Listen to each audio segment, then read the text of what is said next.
Hello, and welcome to episode number 332 of the TEW 2020 Challenge Run.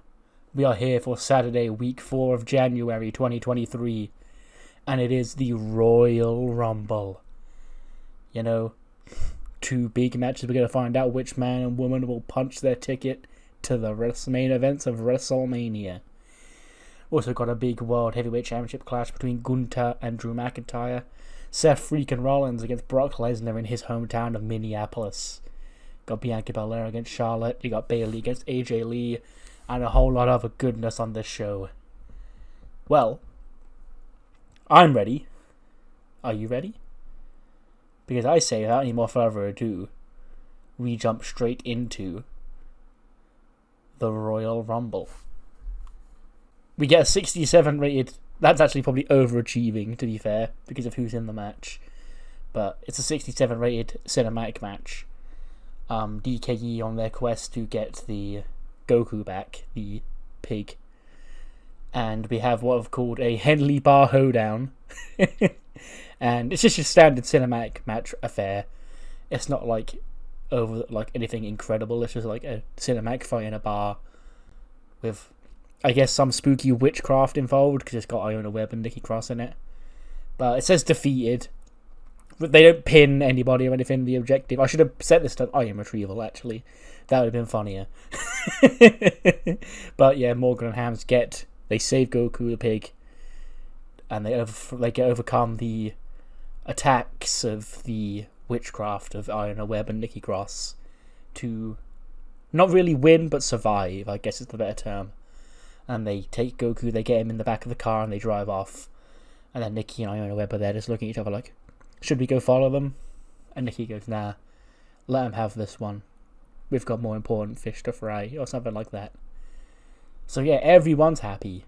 Goku's home, and the witches move on, I guess. 71 for Morgan, 60 for Ham, 67 for Nikki Cross, and a 26 for Iona Webb, who's by far and away the weak link, but she's new, so she's got time to get better. We then get the big opening video package for tonight's show. Seth Rollins, Brock Lesnar, Drew McIntyre, Gunther, Charlotte Flair, Bianca Belair, Bayley, AJ Lee, and of course the two Royal Rumble matches. We've filled out the entire stadium, 73,000 people in the US Bank Stadium here in Minneapolis, and we are kicking things off with the hometown boy, the Beast, making his entrance, as tonight's first match will be for the WWE Championship. It gets a 90. Apparently, no, that's not even the match. Sorry, that is the this is the hype video. God, or the entrances, or whatever. Because it's the opening match. That probably won't be a hype video, but this will be the entrances. Brock will get a big fancy entrance. The match does get a 90 though, it's fine. So I can continue to say what I was going to say anyway. Is that Brock's stamina isn't really suited to go long. So, in true Brock Lesnar fashion, this would have to be like a short sprint. But, like, not Goldberg short. So, 13:49 it goes, which is still, respectably short. And obviously Brock is beloved in his hometown, 73,000 Minnesotans cheering on their boy. And he charges at Seth, he nails like the German suplexes and shit. Probably gets an F5 after about a minute. And gets a 1-2 and Seth kicks out. But in the end, Brock has Seth up for the F5 again. Nails him on another F5, picks him up, goes for a third. And then as he flies down, Seth's leg hits the referee in the head. And down goes the ref. And Brock, he covers Seth. We get the visual count of 1, 2, 3, 4, 5, 6, all that. But the referee's still down. And then into the ring storm Solo Sikoa. Hits the Samoan spike on Brock Lesnar. Down he goes. He holds his throat. Seth, curb stomp number 1, curb stomp number 2, curb stomp number 3. Solo tosses the referee back into the ring and he counts the slow 1, 2, 3.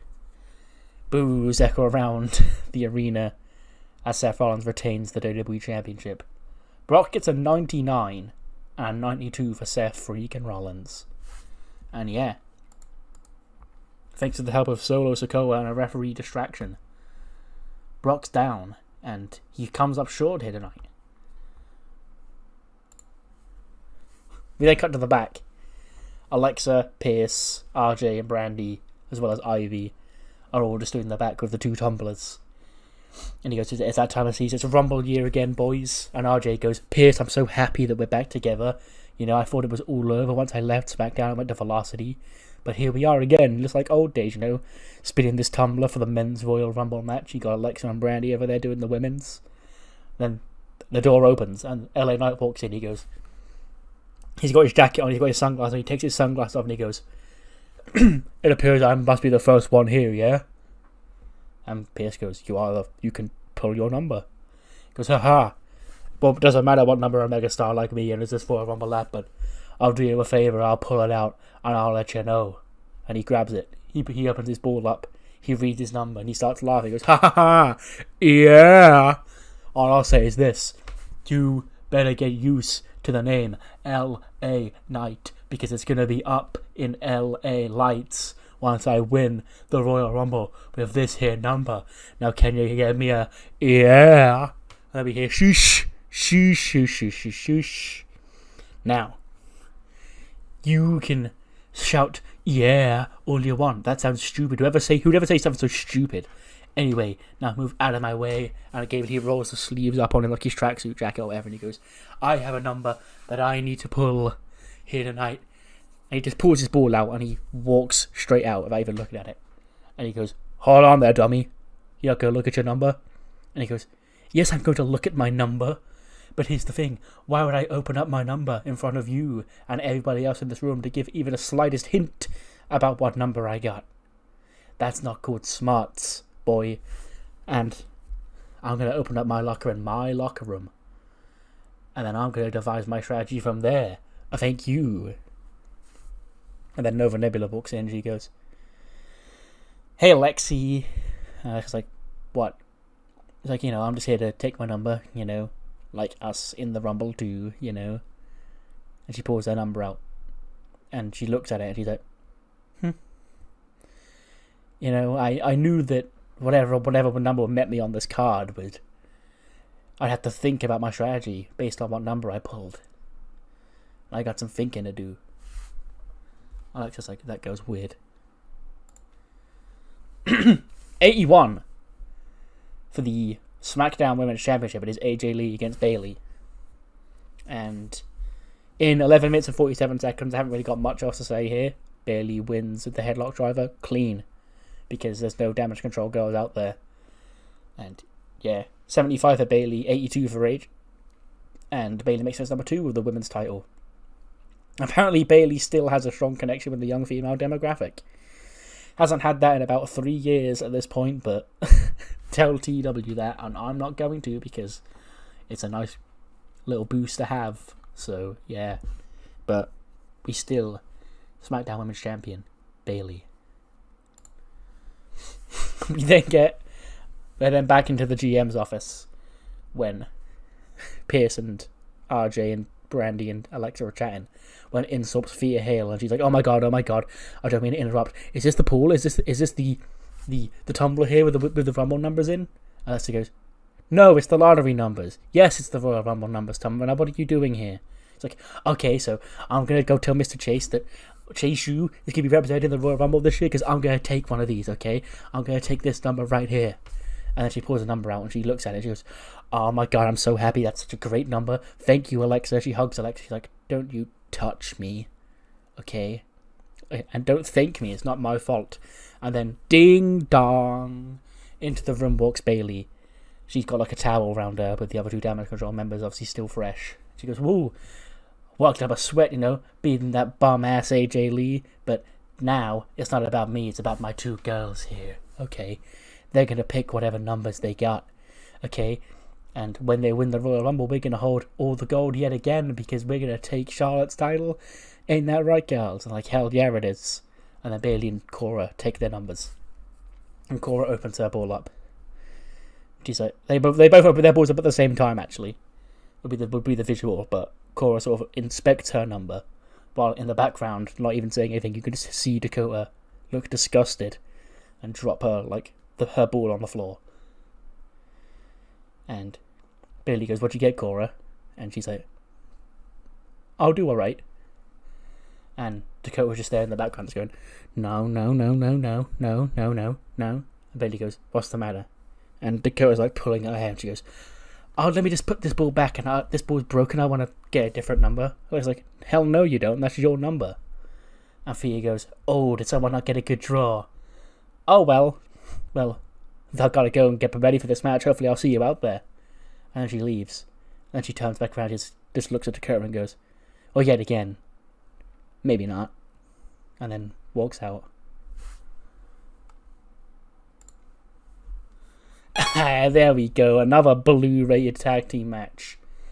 The Street Profits, consisting of Montez Ford and the Intercontinental Champion Angelo Dawkins, taking on Path of the Dragon, Humberto Carrillo, and Akira Tozawa. Match goes 18-26. Just two fun babyface tag teams doing their thing. Imagine it'll be a fun match, but there can only be one winner in the end. And Dawkins, I imagine, plants Tozawa with the spine buster, and then he goes to back up into the corner to hit. I don't know what his new finisher would be, but I imagine he has to back up into the corner to like charge it up.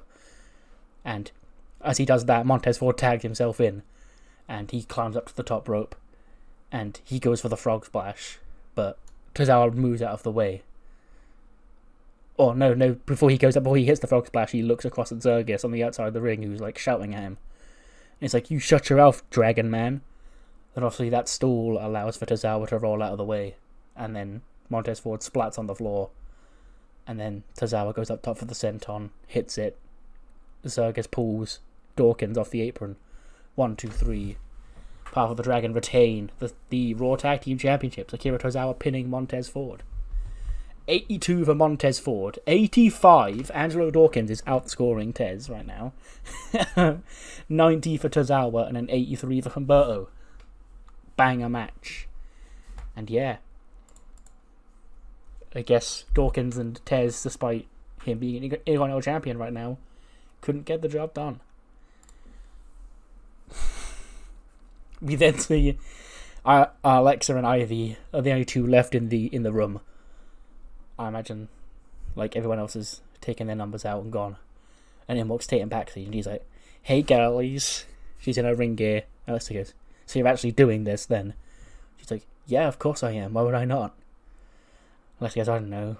Maybe because you shouldn't be in this match. That's not your place, Tatum. She's like, "Well, I'm going to pull my number out now if you don't mind." And then she pulls her number out.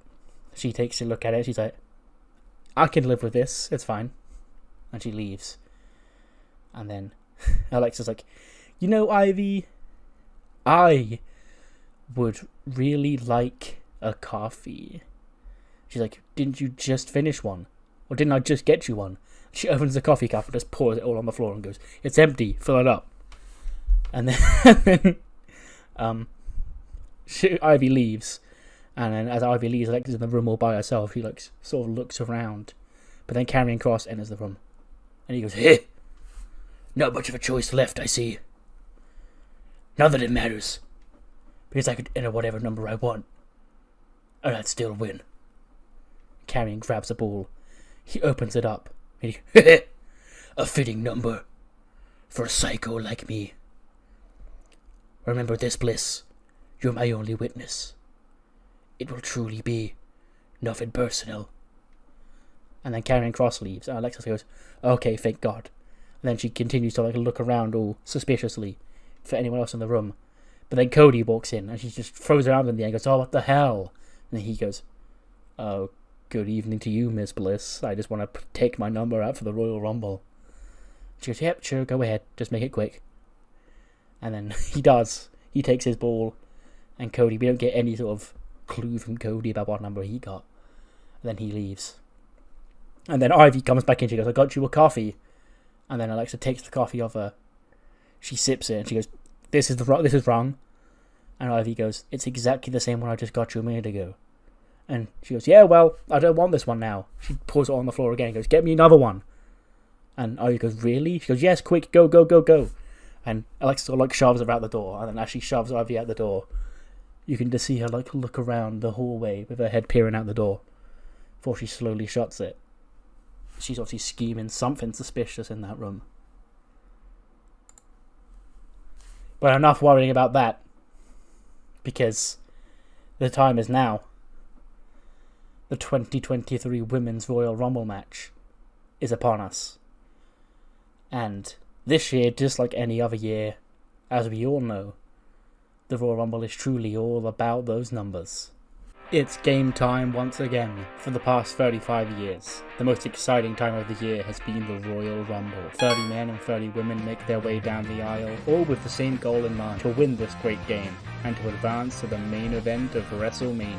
For 29 of those dreamers, though, their game will end when they're thrown over the top rope, with both their feet landing on the floor. Like every great game, however, there are many different playstyles that can be effective in securing victory. Let's take a deep dive into them all. Since the match first came to be back in 1988, there have been 41 total Royal Rumble matches, with 1,250 overall participants rushing to the ring with dreams of winning the game.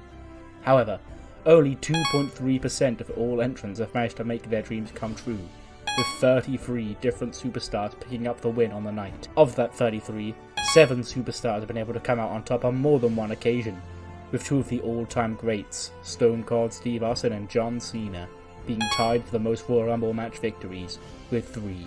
Now, not only do WWE's men take part in the game, but since 2018, the women get their own set of records. The record for the longest time spent by a Royal Rumble match winner for the men was Rey Mysterio, who lasted 62 minutes and 12 seconds in 2006 to punch his ticket to WrestleMania. However, in last year's Women's Royal Rumble, both Rhea Ripley and Io Shirai started the match, lasting all the way until the very end, setting the record for the longest time spent in a Women's Royal Rumble match by just 1 second at 62 minutes and 13, where only one was able to come out on top, and set the new overall record for the longest time spent in the match by a Royal Rumble winner.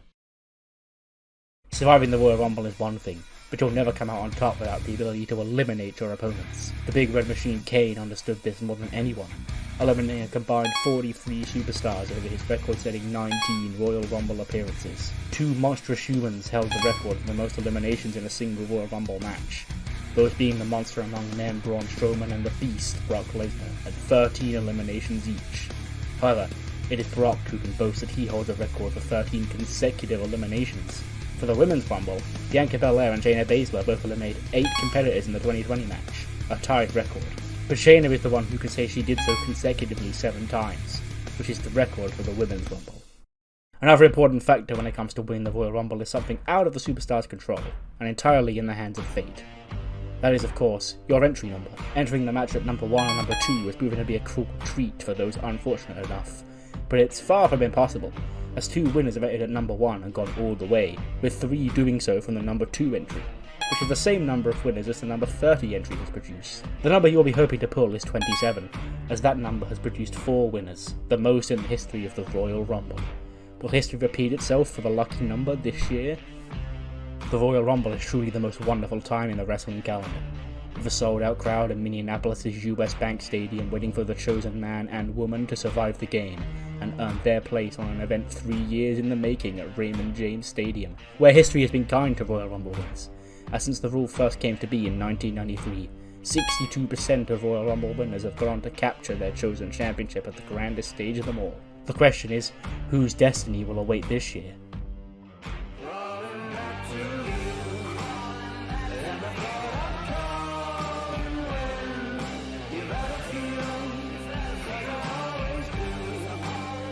The numbers are in. The players have been selected. Sit tight, because the 2023 Royal Rumble matches are set to begin. Let us start the game.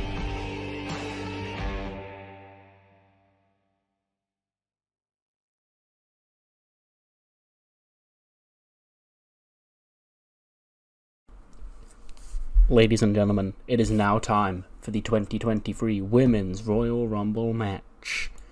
Now in this match, the superstars that drew number 1 and number 2 will start the match. Every 90 seconds, a new woman will enter the fray based on the number that they drew earlier on tonight. This will continue until all 30 entrants have entered the match. Now the only way to be eliminated is to be thrown over the top rope and both of your feet hitting the floor. The last remaining superstar in the ring will be declared the 2023 Women's Royal Rumble winner and will receive a Raw or SmackDown Women's Championship match at WrestleMania 39.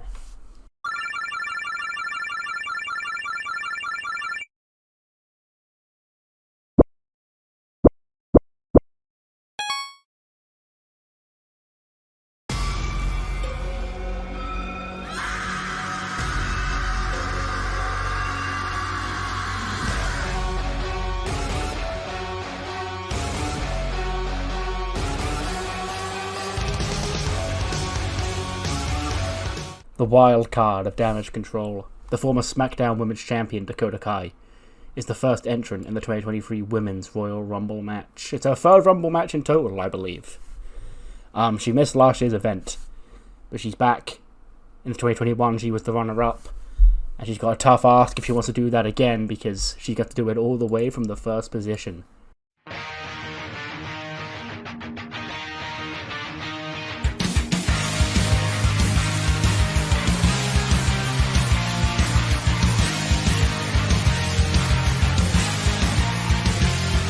Speaking of WrestleMania and Dakota Kai, is the former SmackDown Women's Champion Tegan Nox in at number 2, starting off the match with her best friend turned better rival, the woman who she faced off against for the title at WrestleMania last year.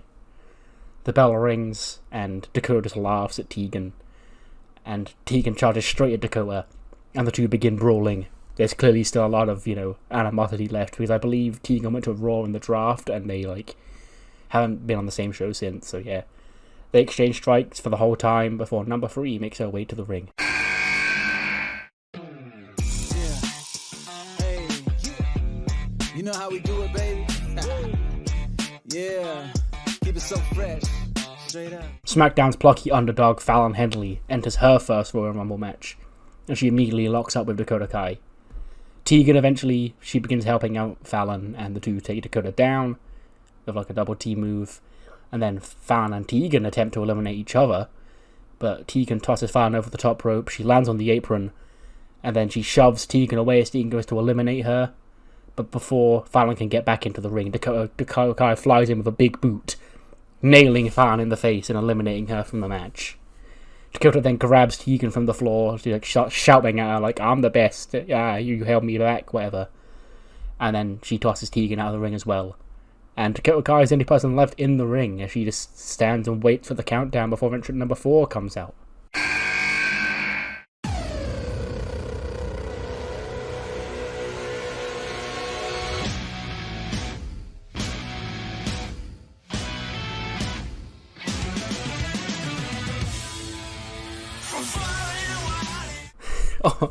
Oh dear.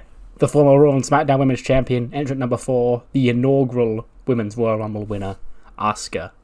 And she immediately starts trading strikes with her rival. She cost her the Women's Tag Team Championships on Raw just 6 days ago. And now they're here tonight, they're the only 2 women left in the ring. She takes down Dakota with some stiff strikes, ending up with a big knee lift. And Asuka taunts for the crowd and attempts to eliminate Dakota, but she fights off. And then nobody gets eliminated before an entrant number 5 makes her way to the ring.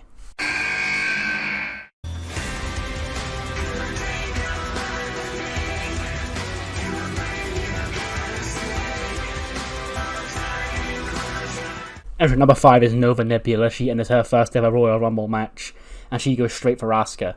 Her and Nova her and Asuka get into it, which allows Dakota to recover in the corner. Dakota goes, when they're fighting up against the rope, Dakota tries to get the big double elimination, grabbing both women's legs and trying to hoist them over, but they both hang on, shoving Dakota back or whatever, and then Nova takes Dakota down, but nobody gets eliminated again before entrant number 6 enters the ring. Toxic.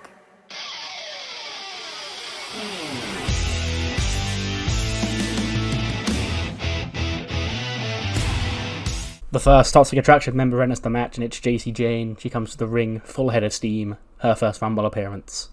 She immediately jumps on Dakota, because she's the weakest in the ring, she's been in there since the start. And JC stumps a mud hole in Dakota in the corner, she starts getting all fired up, going, whoa! Until Asuka smacks her in the face. We then get Asuka and Nova in a stiff striking exchange, which ends with them both just collapsing to the floor. And then JC's down, and them two are down, so Dakota sort of uses the ropes to pull herself back to her feet, and like starts stomping and remains in control until number 7 comes out.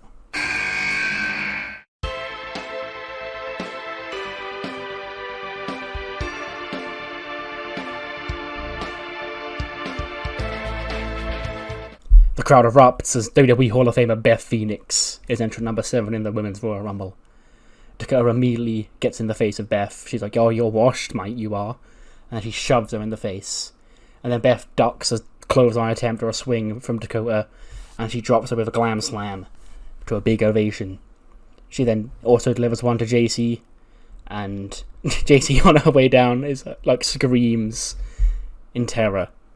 We then get a face-off between Asuka and Beth, and I think that would be fun, so yeah. They both fight for a bit, and there's no eliminations that take place here, and then number 8 makes her way to the ring.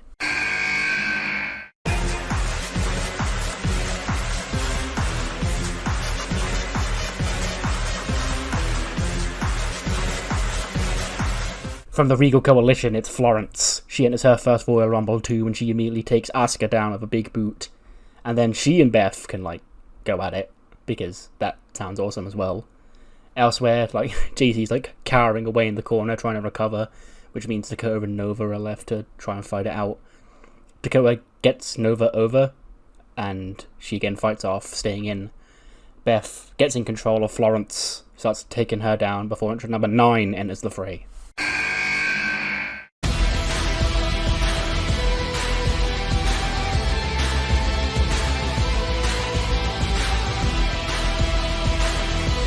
From the Real Coalition's SmackDown branch, it's Alba Fire.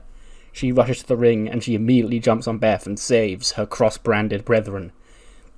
Florence then slugs it out with Beth for a bit, with Alba grabbing onto Beth and holding her in place, allowing Florence to deliver 4 arms or whatever, before the 2 Regal girls pick her up and get a double elimination, eliminating Beth Phoenix from the match. But that obviously gets them a load of boos because we love Beth, she's a Hall of Famer. And then they sort of soak in the boos before they turn into strikes from Asuka and Nova, respectively.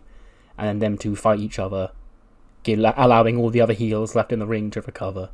And then entrant number 10 makes her way down. Zelina Vega.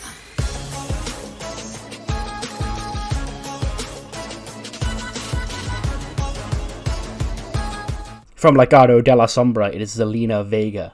And she immediately crawls under the ring instead of entering the ring. And Asuka, is watching this, and she's like, "Well, what the fuck are you doing, bruh?" And she goes to grab Dakota, but she goes to grab Zelina, but Dakota jumps her from behind and attempts to eliminate Asuka, but she skins the cat and survives and gets back in the ring. And then, of course, the 2 Regal girls are still working together to fight Nova, and JC is resting in the corner, again, cowering, probably just waiting for a good time to start working on elimination before number 11 comes in. Toxic.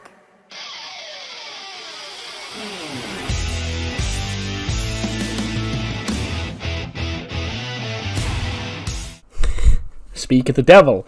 Help has come for JC in the form of her leader Mandy Rose. Mandy immediately rushes in and she drops Alba with that big knee before she goes to the corner and helps JC to her feet. And then the 2 Toxic girls take control of the match. JC grabs Florence and then allows Mandy to hit her with the big knee. They then do the same to Asuka, but she fights back, knocks JC down with a back fist, but Mandy jumps her from behind and gets her grounded. And then she goes to fight off with Nova. They don't get anybody out, nobody gets eliminated in this 90 seconds, but some Toxic Attraction dominance here from JC Jane and Mandy Rose.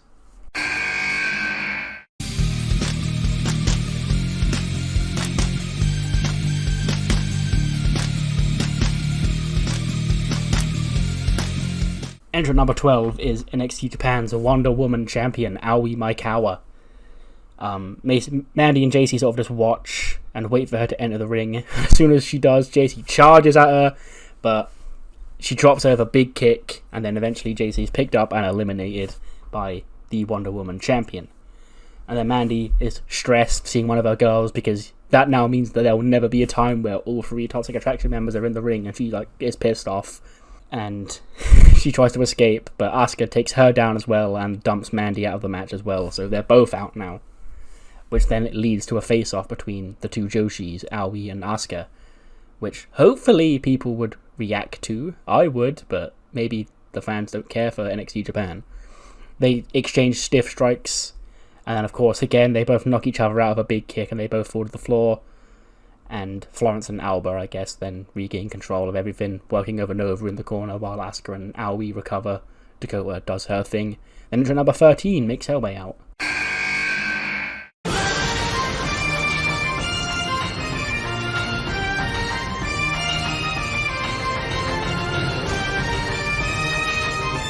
Another former SmackDown Women's Champion, Kairi Sane, enters at number 13, and she immediately rushes in, ducks a clothesline from Florence, and spears Alba. That looks sick in my head. Kairi storms in, Florence is in front of Alba, she swings, Kairi ducks it, and then spears. Yeah, you get the image. Kairi then runs wild, striking Florence with a big combo, ending with her being taken down with that sliding forearm. Dakota then gets into... Obviously, they've had their history. She shoves Kairi, and then they start shouting at each other, because that goes back as far as SummerSlam, basically, the history between those two. She goes for a scorpion kick on Kairi, but Kairi catches her knee and gets her in position for the Brock lock, gets her knee in that position. She lets go, eventually, because there's no submissions, obviously. Dakota will probably tap, but doesn't matter. And then she goes up top to hit the insane elbow on Dakota. And then Kairi and Aoi Maikawa get into a fight, because that would also be cool. But then no more eliminations occur, and number 14 makes her way out.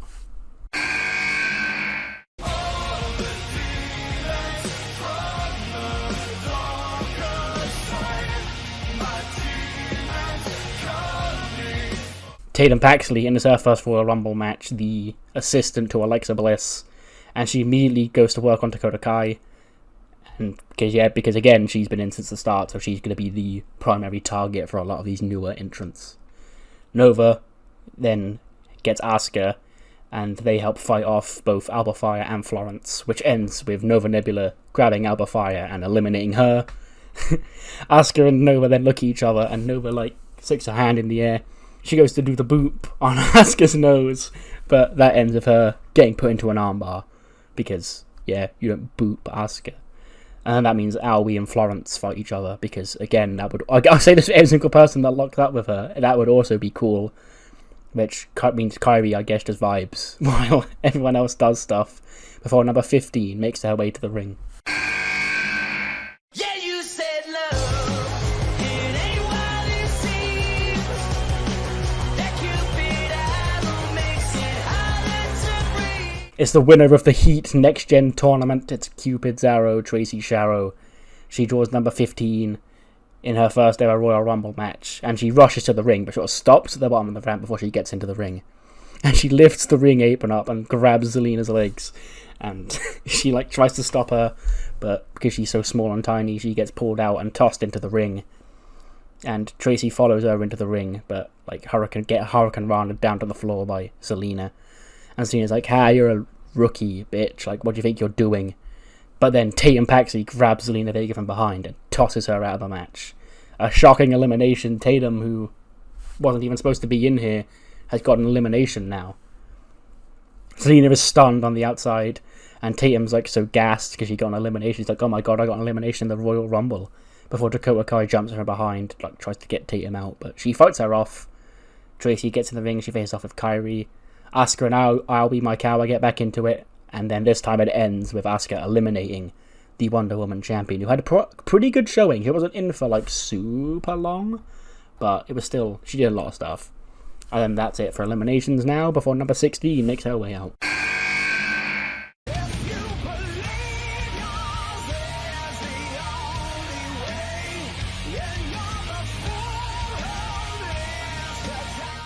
Another former Raw and SmackDown Women's Champion, Sonya Deville, enters at number 16, and she's obviously got an obvious target. It's not Dakota Kai this time, it is obviously the rookie, Tracy Sharrow, because of course that's her target. Pax then gets into it with Florence, because obviously I'm booking that face-off. Kairi and Nova fight, and Kairi nearly gets eliminated, but she rolls back into the ring, and then just a couple of teases, nothing else happens before number 17 makes her way out.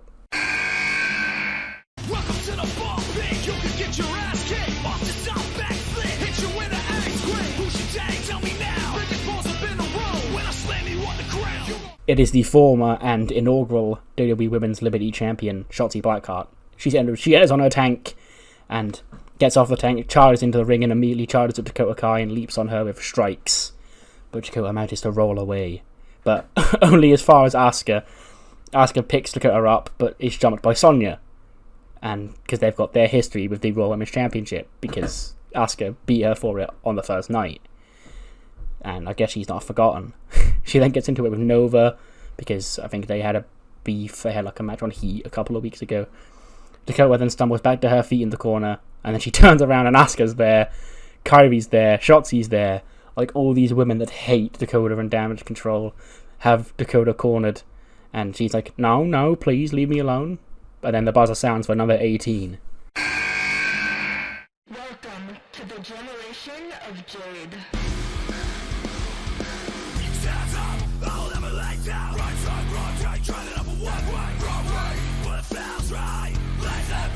The Liberty Champion, Cora Jade, she rushes to the ring, and she immediately jumps on Shotzi. I guess she thinks that's the easiest target. And Dakota fights off with Kairi, and Sonya jumps Asuka, so Dakota has been saved here. Asuka then hits a big lifting knee, like thing where she tosses her in the air and like strikes the knee on Sonya, and then Sonya is then dumped out of the match by Asuka. And Asuka celebrates her elimination. She's doing her like stupid dance, and then she eats a foot from Dakota Kai, which sends her packing over the top rope and out of the ring. And Cora takes Shotzi down with a DDT. Before her and Dakota both stand tall, the two members of Damage Control.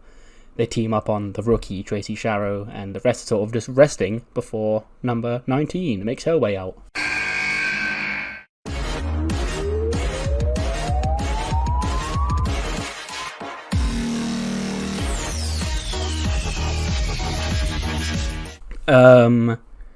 Alexa, the Raw General Manager, Alexa Bliss, enters at number 19, which surely isn't fair.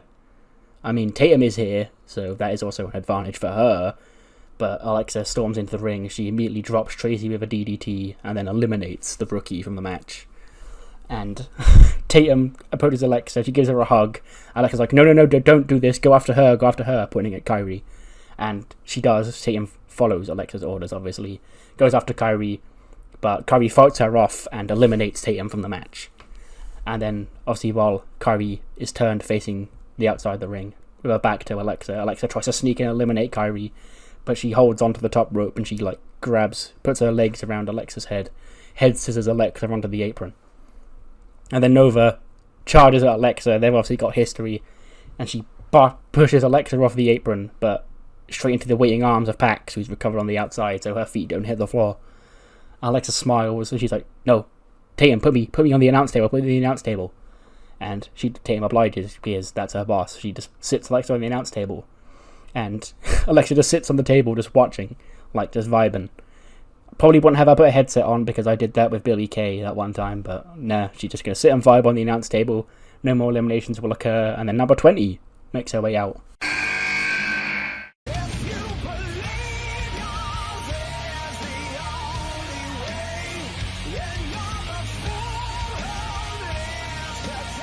Raw star and Grand Jury member Julia enters next, and she makes her way to the ring. She walks by Alexa on her way to the ring. Alexa's like, hey, if you knock me off the table, you bitch, I'll fire you.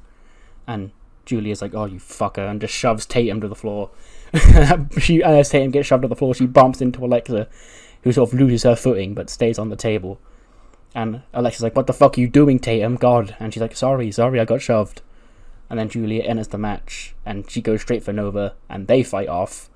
And Florence hasn't really done anything in a while, so she can take down Kairi. She then taunts before getting dropped by the two Damage Control girls, who then go to eliminate her, but Shotzi springs to life all of a sudden. She attempts to fight off both the Damage Control girls at once, but gets nailed by a Dakota Kai Scorpion kick, and then Cora dumps Shotzi out of the ring. So there she goes, the first Liberty Champion eliminated by the current Liberty Champion. Dakota and Cora celebrate their elimination. Julia takes Dakota down, and then Cora jumps Julia as number 21's entrance music hits.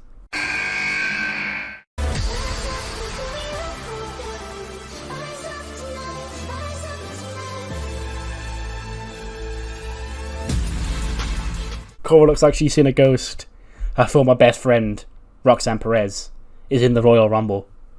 Roxanne and Cora face off, and Roxy's like, what are you doing? Like, what is this? What have you become? Like, what you did to AJ and all that. And Cora begins to explain. She's like, yo, listen. And then Dakota flies in with a boot, which takes Roxanne down. And obviously Cora laughs at that because, you bitch, I got you. But then Kairi springs back into life, and she fights off both Dakota and Cora, and as Nova joins in, because I think she's the only other babyface we've got in the ring at the minute. Yeah, so Nova can help. She takes down Cora, and then Dakota goes to big boot Kairi, like up against the ropes, but Kairi ducks, and that sends Dakota over the top rope onto the apron. And Cora then attempts to sneak up behind Kairi, eliminate her, but Kairi also lands on the apron, so we've got both Dakota and Kairi standing on the apron, so you know this is probably going to end with somebody being knocked off. Dakota and Kairi exchange strikes, probably forearms from Kairi, kicks from Dakota, but in the end a big stiff back fist from Kairi sends Dakota to the floor, eliminating her from the match. With entrant number 1 finally out, Kairi celebrates to catch her breath, but then Cora charges at Kairi, knocking her off the apron as well, and she's also eliminated from the match. Cora then turns to fight with Nova. Florence and Julia fight. Roxanne sort of recovers, and Alexa still just vibing on the announce table before entrant number 22 enters.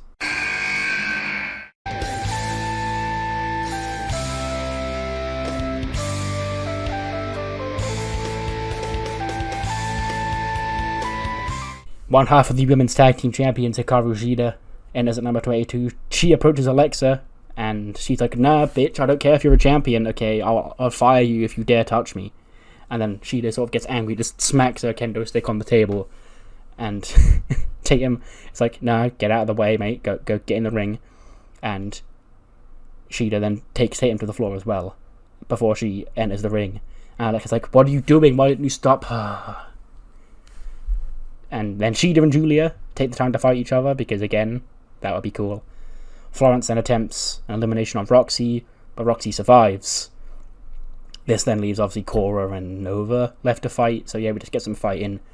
And no more eliminations occur before entrant number 23 enters the match.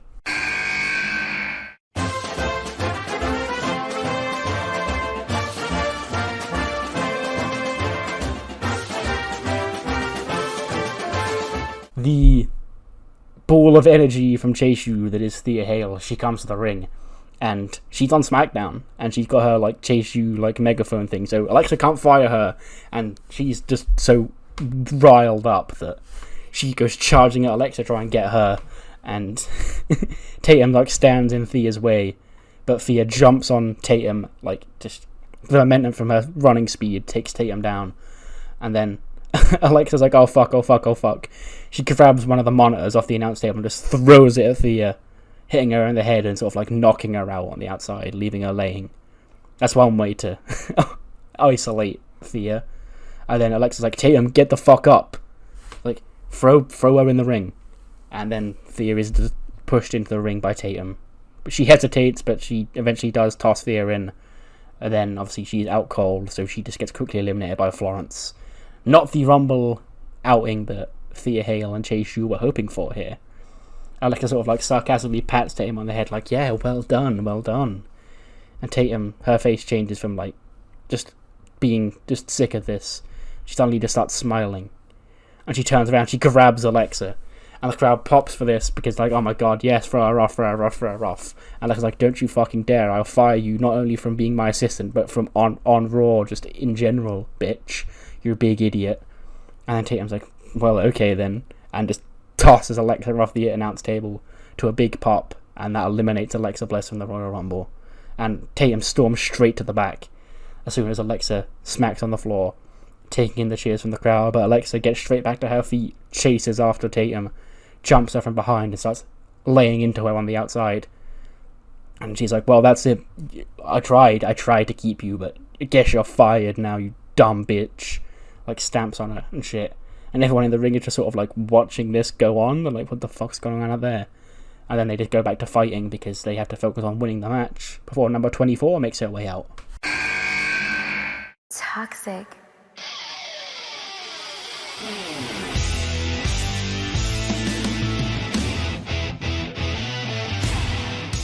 The final member of Toxic Attraction enters, and she's just sort of like taking the scenes in at ringside, like, okay, what the hell's going on here? But then Gigi, she's got no help because JC and Mandy are already gone.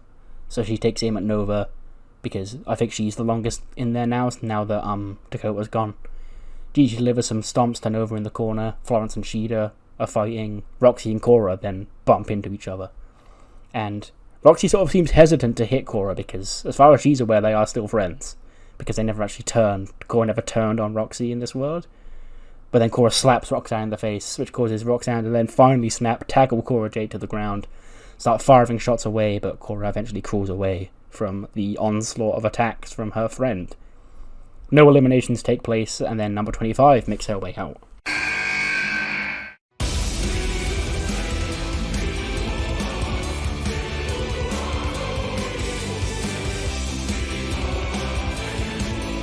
The woman who made her WWE debut 1 year ago in this very match, Utami Hayashishita, makes her way to the ring, and Cora looks nervous, but she still sat down, like, when she crawled away from Roxy, she's still on the floor, just sat on the mat, like, backing away from Utami as she enters, but then she just bumps into Roxanne again.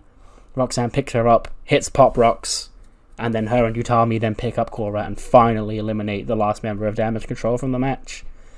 And then Utami and Roxy sort of nod at each other, out of respect, before fighting. And then Shida, I guess, is still fighting Florence. Florence lays her out with the whatever I'm calling the haterade. Florence then tries to eliminate her, but Shida fights out. No eliminations then take place before number 26 enters the fray. Watch me.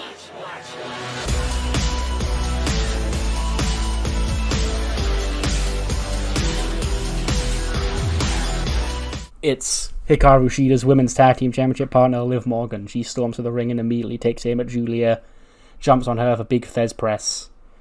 She then goes to help her friend, Shida, and the two of them together finally rid Florence of the rid the match of Florence. And then Gigi sort of gets in the face of Shida and Liv, because I guess she wants to be tag team champions. But then they again take her down, and then Julia takes Shida down. Nova and Roxy, I guess, do some cool stuff. And then no more eliminations take place, and then out comes lucky number 27.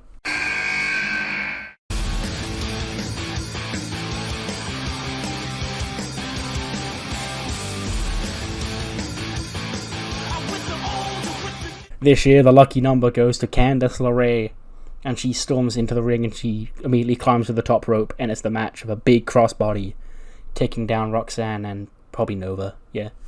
Candice is fired up before she then gets jumped by Gigi.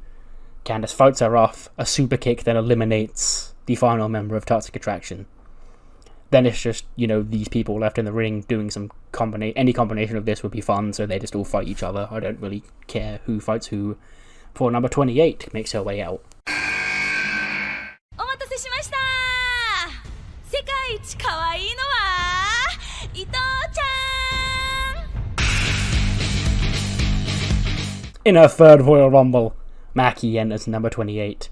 She performs her whole song on the stage as the women in the ring just keep fighting as Maki's performing on the stage. She then, as soon as she finishes, takes the microphone off the stand and runs in with the microphone in her hand and starts smacking it off Shida's head or whatever. And then she poses in the corner and she's like, who's the cutest in the world? And then before the crowd can answer, Julia sneaks up behind Maki on the top rope and just shoves her off, and she's eliminated. And Maki sort of stamps her feet on the outside. She's like, poo, poo, poo, poo.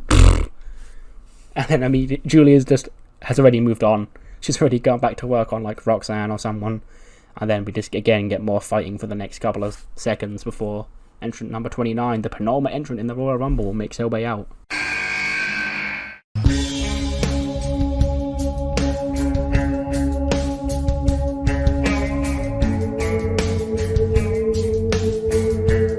Not been seen in, just over a year, but Killer Kelly is back from maternity leave. She made one appearance. It was when she helped Becky retain the Raw Women's title against Toni Storm on, the first Raw of 2022. And then her and Nikki Cross both got pregnant. So she's been gone since then. And she makes, a slow, brooding entrance. There's red lighting. She's almost like she's picking out her prey. And she immediately targets Nova like a wounded animal, just assaulting her in the corner. She then turns to Roxanne. rocks Roxanne with a big clothesline before dumping out the NXT Women's Champion. Former NXT Women's Champion, even. Kelly sort of like looks down at Roxanne on the outside and sort of like licks her lips with excitement at the thought of eliminating somebody and inflicting pain on somebody that excited her. Liv then jumps to Kelly, but she just sort of like takes the attack. Kelly turns around, shoves Liv to the floor, but Kushida then gets up and helps the two tag team champions then try and neutralize Killer Kelly. Utami and Julia do some stuff. Utami takes Julia down, and then the 5 baby faces, which are Utami, Nova, Liv, Shida, and Candice, are all on their feet as the buzzer sounds for the final time and number 30 enters the ring. This is my brutality!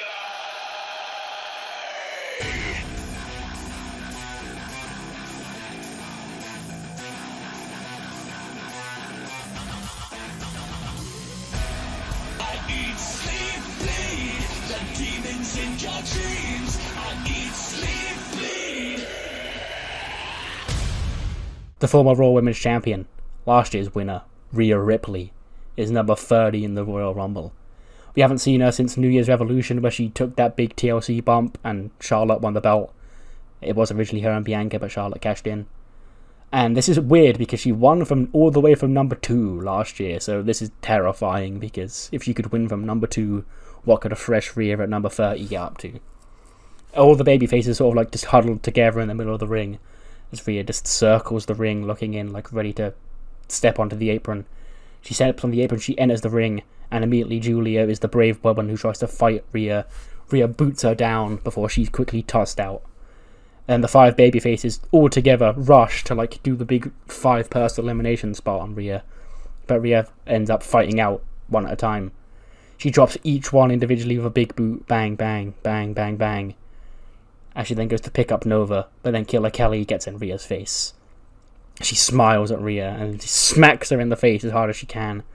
And then Rhea smacks Kelly back and the two just start exchanging smacks, which eventually ends with Rhea dropping Killer Kelly with a riptide and eliminating her, welcoming her back to WWE, I guess. And this now appears to be a bit of a situation, because Rhea is fresh at number 30, and yeah, everyone else is tired. Liv is the next to try and take Rhea down. She jumps on her back, she's like clawing at her and biting her head like being a little rapscallion.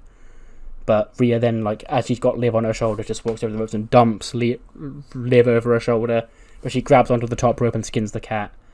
And she goes to propel herself back into the ring, but Rhea boots her in the face, causing Liv to let go of the rope and crash to the floor.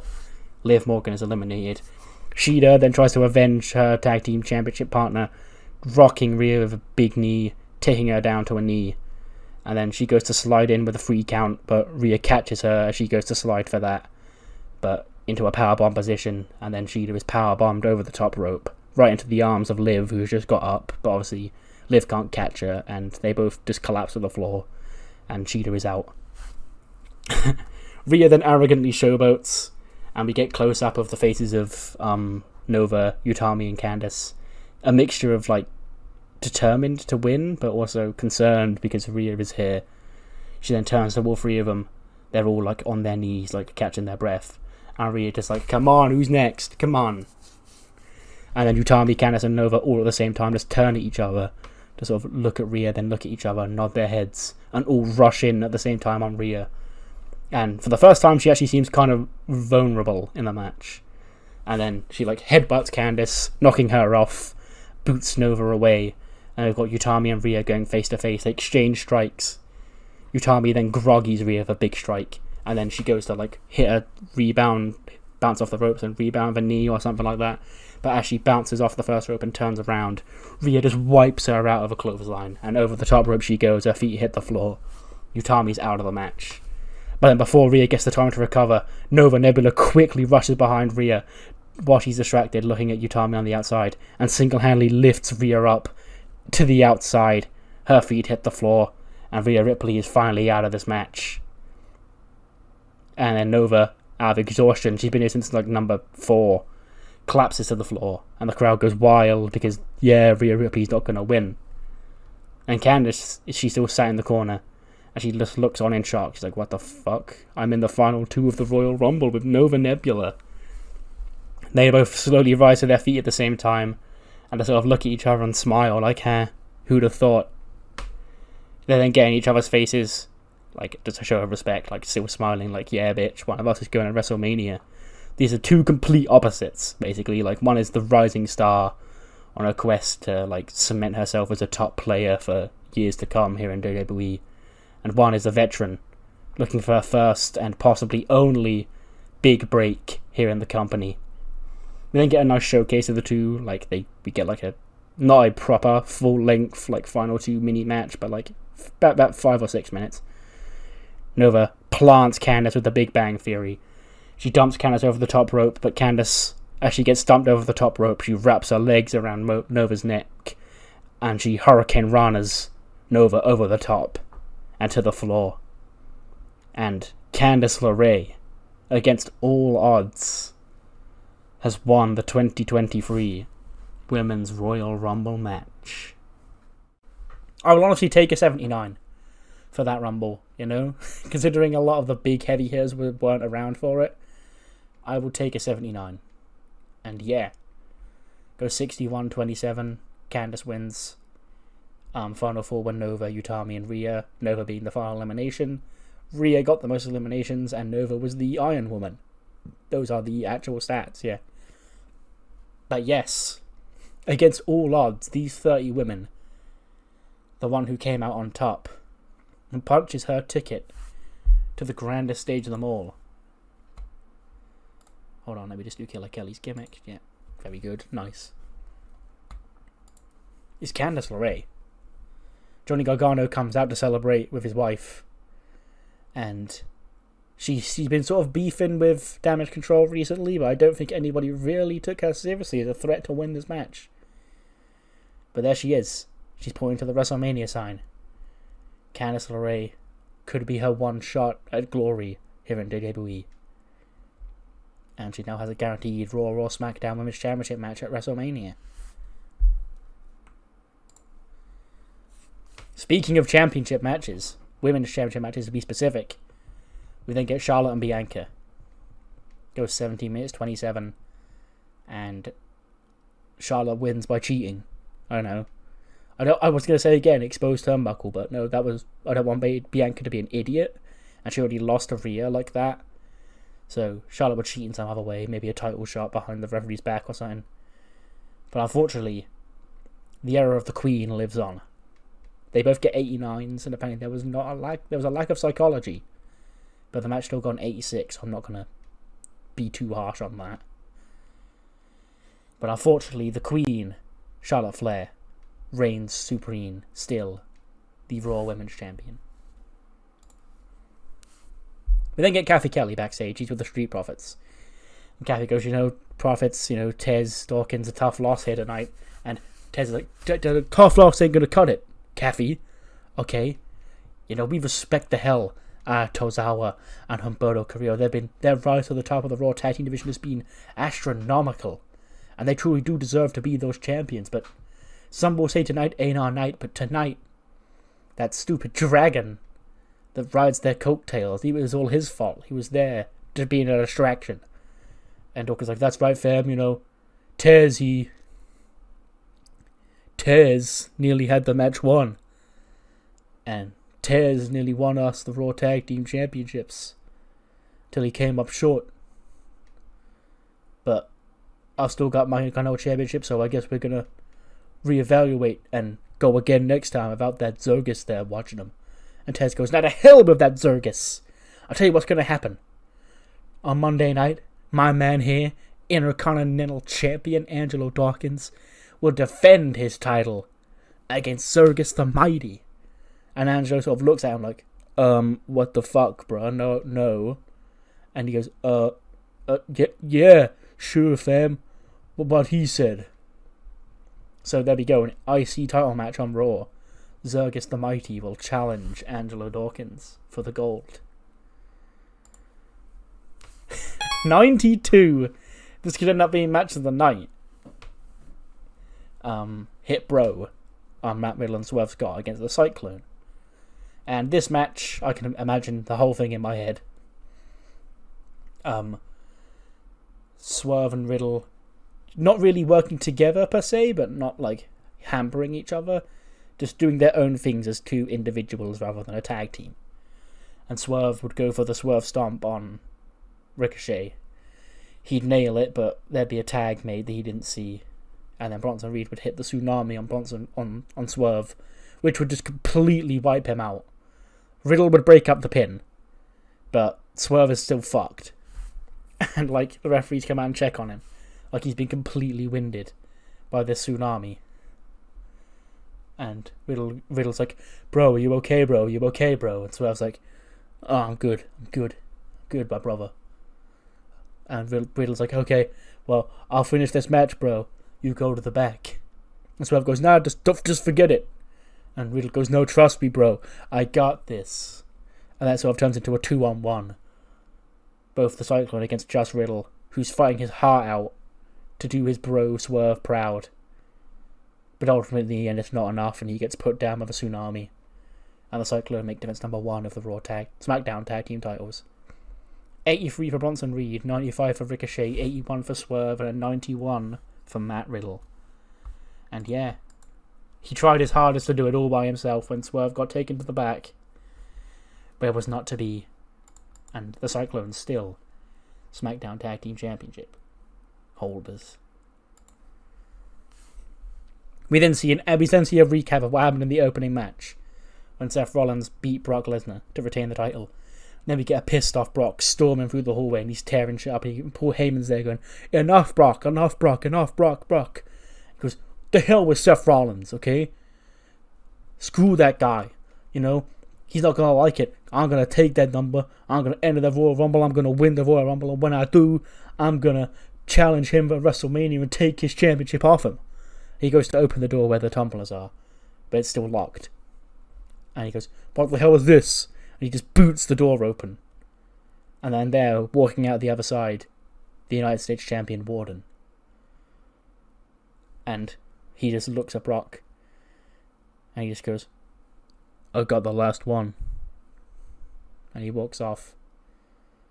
And Brock just looks at him all angry, but Heyman goes, enough my beast. Maybe next year.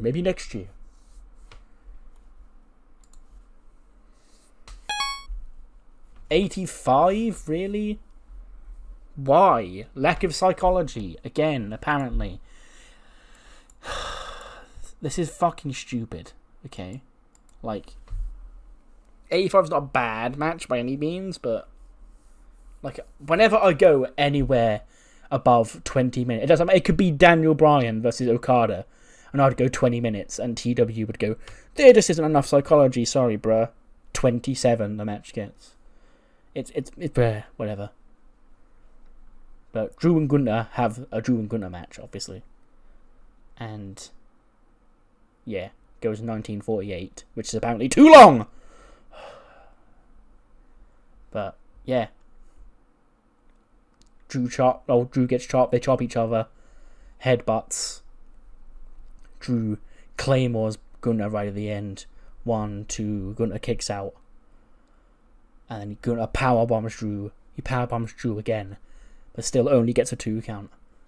Chops, headbutts thrown, all sorts of the big moves. And then finally, Drew McIntyre backs Waller down. Back to the corner, 3, 2, 1, goes for a claymore. Gunther chops him as he charges at him. And then he hits that last symphony, that new finisher, the Emerald Flosion, busts it out for the first time. And he scores the clean victory. And we have a new World Heavyweight Champion. His name is the Ring General, Gunther. 93 for Drew, 95 for the Ring General. And our new World Heavyweight Champion. So William Regal's prophecy, I guess, comes true tonight. So far. Well, it didn't actually, because Florence didn't win the Women's Rumble. My bad. But yeah, we have a new World Heavyweight Champion. His name is Gunther. And Gunther leaves, and Drew starts getting to his feet, you know, the crowd clapping him for his performance. Thank you, Drew, all that shit. And he thanks the crowd when the lights shut off. He's got the whole world in his hands. He's got the whole wide world in his hands. He's got the whole world in his hands. He's got the whole world in his hands.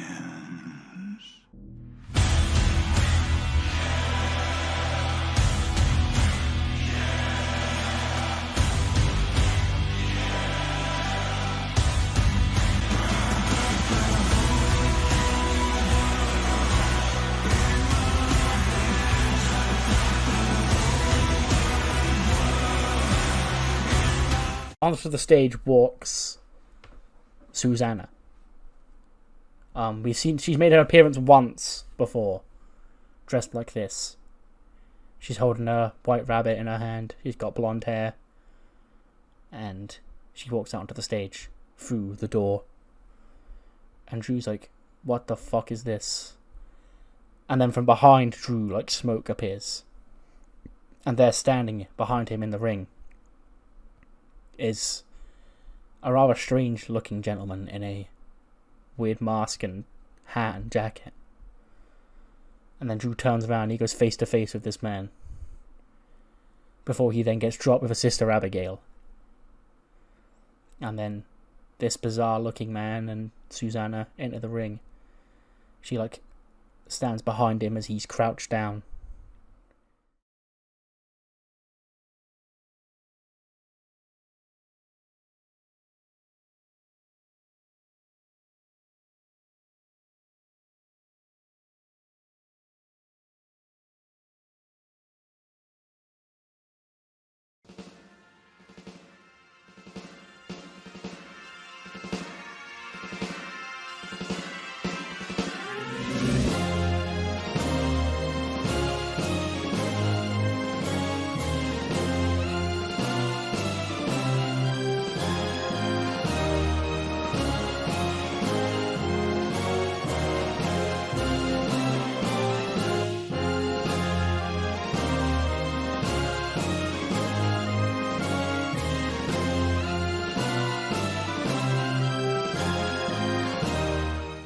But with that, there's only one more thing left for us to do here tonight, ladies and gentlemen. Candice LeRae punched her ticket to WrestleMania earlier on tonight. Now, which man will join her?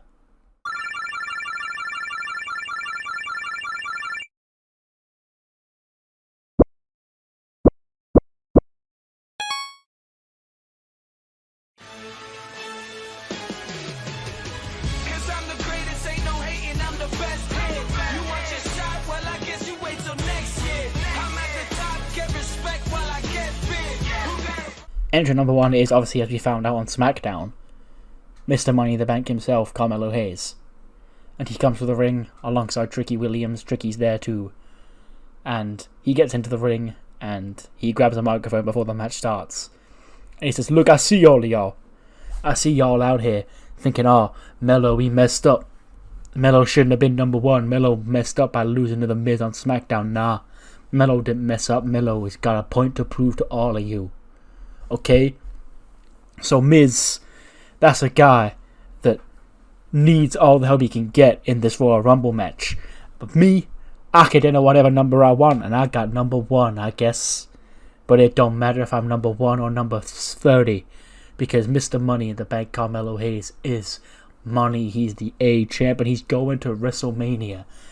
Now, I know you're thinking the odds are against me, but that ain't true, because if there's one person who can go from number one all the way to the end, I am him.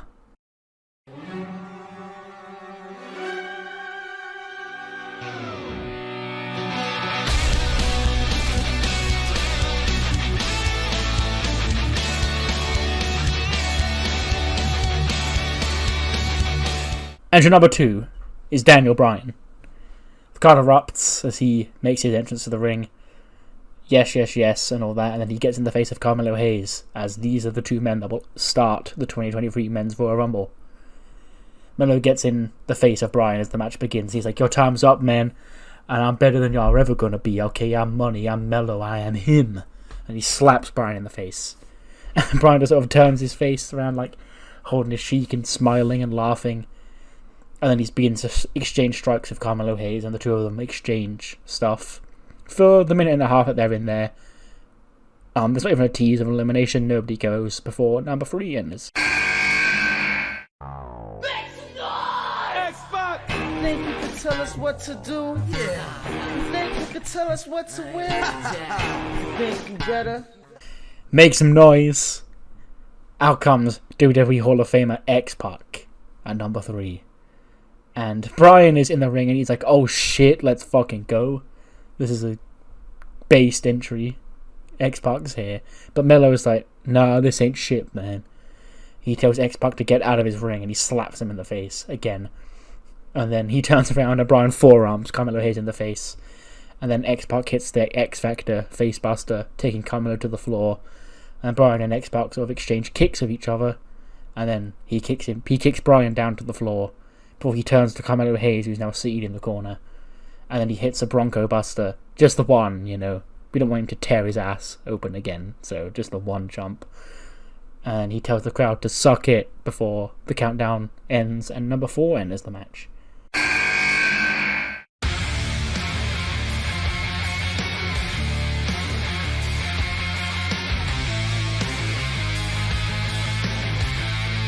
Throw your hands in the air. It's time for the former World Heavyweight Champion Finn Balor to enter, I believe, only his second ever Royal Rumble. And he immediately runs in and he drops X-Pac with a sling blade. And then he rocks Carmelo Hayes back into the corner of that shotgun drop kick. And then him and Bryan then sort of do some stuff, like as you imagine them two doing. And there's no eliminations again before entrant number 5 makes his way to the ring. I came to play. There's a price to pay. Time for you to get down on your knees and pray. You say goodbye to the good old days. They're never coming back. The Miz is number 5, accompanied by Grayson Waller. And Bryan is the only man on his feet in the ring, and the Miz grins at Bryan on his way down to the ramp, taking his jacket off and all that. So it turns out when he beat Carmelo Hayes, he didn't actually get that much better of a number. But hey, at least he's not number 1. And then as Miz stands at the bottom of the ramp, Bryan's like, come on, get in, because they've obviously got their long history of each other. But behind Bryan, Grayson Waller runs into the ring and he jumps Bryan, attacking him. And then the Miz slides into the ring and he starts hitting those it kicks on Daniel Bryan. Waller and the Miz team up on him 2-on-1, but then Balor springs into life. He sling blades Grayson Waller, tosses him over the top rope, so he's eliminated from a match he's not even in. And then the Miz dumps Balor over the top rope, but he skins the cat, surviving. And Miz thinks he's eliminated Finn, but he turns around, eats that running knee from Bryan. And then Bryan eliminates the Miz. So after all that time, Miz beat Carmelo Hayes to not be number 1, but Miz is out before Melo is anyway. And Bryan and Balor sort of mock Miz and Grayson Waller as they sort of get angry and the referees force them to the back before entrant number 6 enters.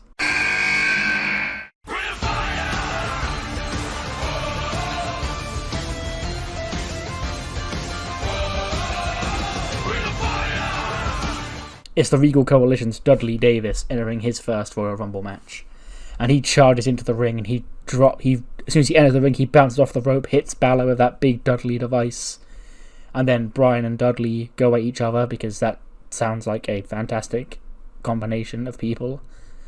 And then Melo sort of gets working over X-Pac in the corner. And then Finn rises to his feet. It's him, Bryan and Dudley on their feet, all 3 of them fighting each other out. No eliminations happen, and then the buzzer sounds once again, and number 7 makes his way to the ring.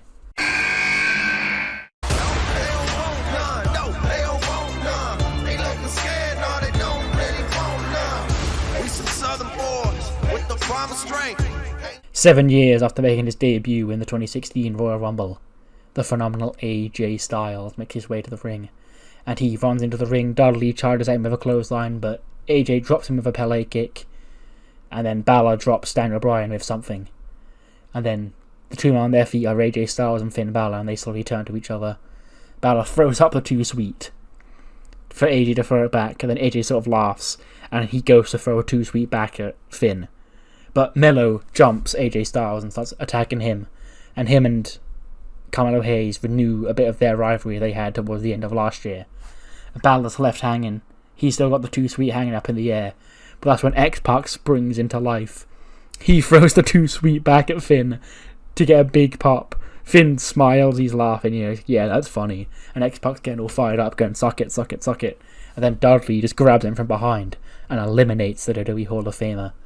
Boos echo around the arena, and then Dudley and Finn start fighting, renewing that beef from the Regal Coalition and the OC, which obviously leads to AJ helping Finn take Dudley down, and they finally exchange their too sweet before number 8 enters.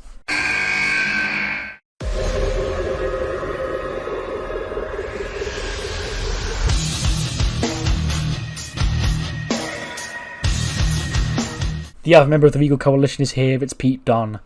He enters the Rumble and he immediately targets both AJ and Finn and helps Dudley to get to his feet, so he can then run back some of that OC versus Regal Coalition shenanigans. And I guess Melo and Bryan fight each other in the corner. Bryan does them kicks in the corner. Yes, yes, yes. He then throws Melo over the top rope, but he lands on the apron. And Tricky's behind him, ready to catch him. If Melo was to get knocked off the apron, Tricky would be there to catch him. But Melo elbows Bryan back, so he springs back into the ring with a clothesline anyway, so it doesn't really matter. And then we still get the AJ and Finn fighting off with the Regal boys. And they stand tall over the Regal Coalition, but no one's eliminated before number 9 enters the bout. You know it's all about the power.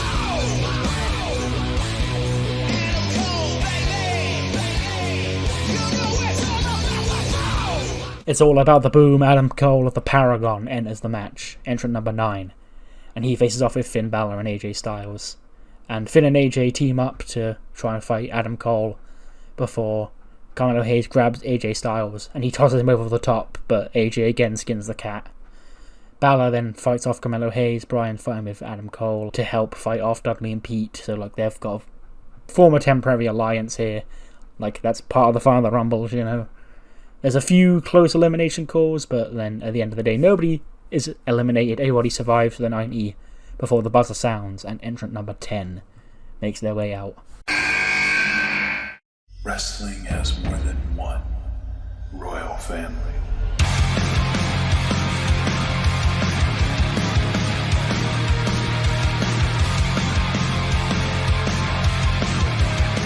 Adrenaline in my soul. Out comes Cody Rhodes, number 10 in the Royal Rumble. He gets his pyro entrance. Bang, bang, bang, bang. He takes that weight belt off, hands it to a child, takes his jacket off, storms into the ring, and he hits Dudley with that Cody cutter. Pete then swings at Cody. He ducks that. He nails Pete Dunne on the crossroads before eliminating Pete Dunne from the Royal Rumble. He gets all fired up, delivering that bionic elbow, those jabs, and then that bionic elbow in honor of his late daddy, before he also dumps Dudley out of the match, ridding the match of the two Regal Coalition boys. He then turns around and he's face to face with who else but AJ Styles. And they sort of grin at each other. Because I believe, don't quote me on this is the first time these two have ever faced off. The only time they ever overlapped would have been when AJ came in and he was Stardust for 5 months, but I don't think they ever interacted. So yeah, I think this is the first time they've ever interacted. They exchange strikes in the middle of the ring. Balor, I guess, fights off Adam Cole, and Carmelo Hayes and Daniel Bryan still go at it. No more eliminations, and then number 11 enters the ring.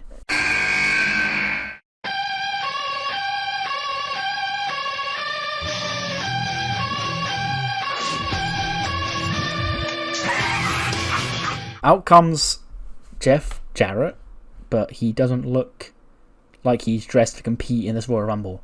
And he's like, listen up, slapnuts, don't worry. I'm not here to ruin your precious little battle royal here. But yes, JEFFJAIIET is getting another big WWE payday. Now, my ability to make money in this damn business is almost unrivaled. So, I had to extend the olive branch to a like-minded individual who'd fallen on some hard times recently. That includes him winning the 2023 Royal Rumble match from the number 11 position.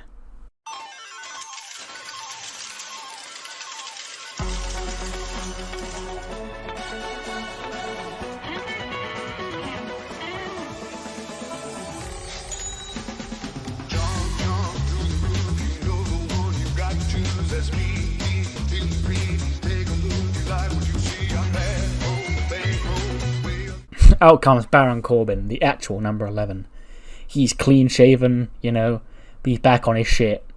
And he storms into the ring and he drops AJ with a clothesline, which AJ sells like death. He then goes face to face with Cody, drops Cody with a deep six, and I guess just Corbin stomps, and he remains on top for the full 90 until entrant number 12 makes their way out.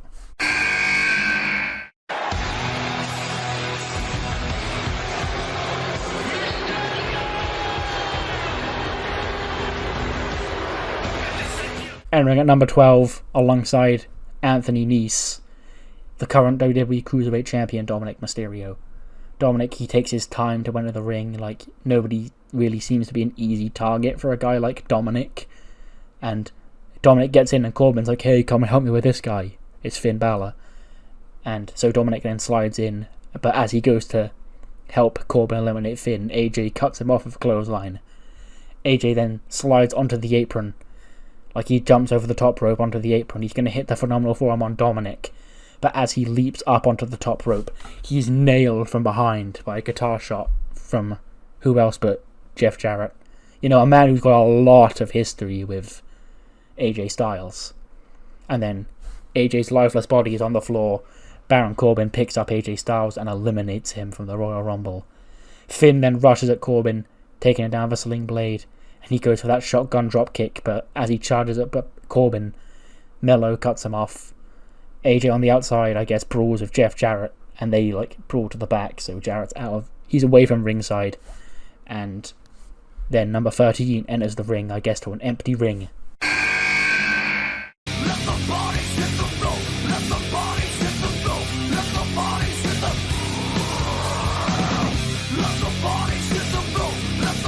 Hey! Never a more fitting duo than Karrion Kross and number 13. Karrion makes his way to the ring in super badass fashion, of course. Let the Bodies Hit the Floor is playing, and he takes his time to pick which of his victims he plans on taking out first. Obviously, you know, there's an obvious target for Karrion here, and that's Cody. He storms to the ring and he jumps on Cody and he starts raining them punches down on him. He then backs him into the corner, and he goes to line him up for that nothing personal back elbow, before he's met with a Daniel Bryan running knee. And as Karrion eats the knee, he rolls under the bottom rope to catch his breath, leading to Bryan and Corbin sort of going at it.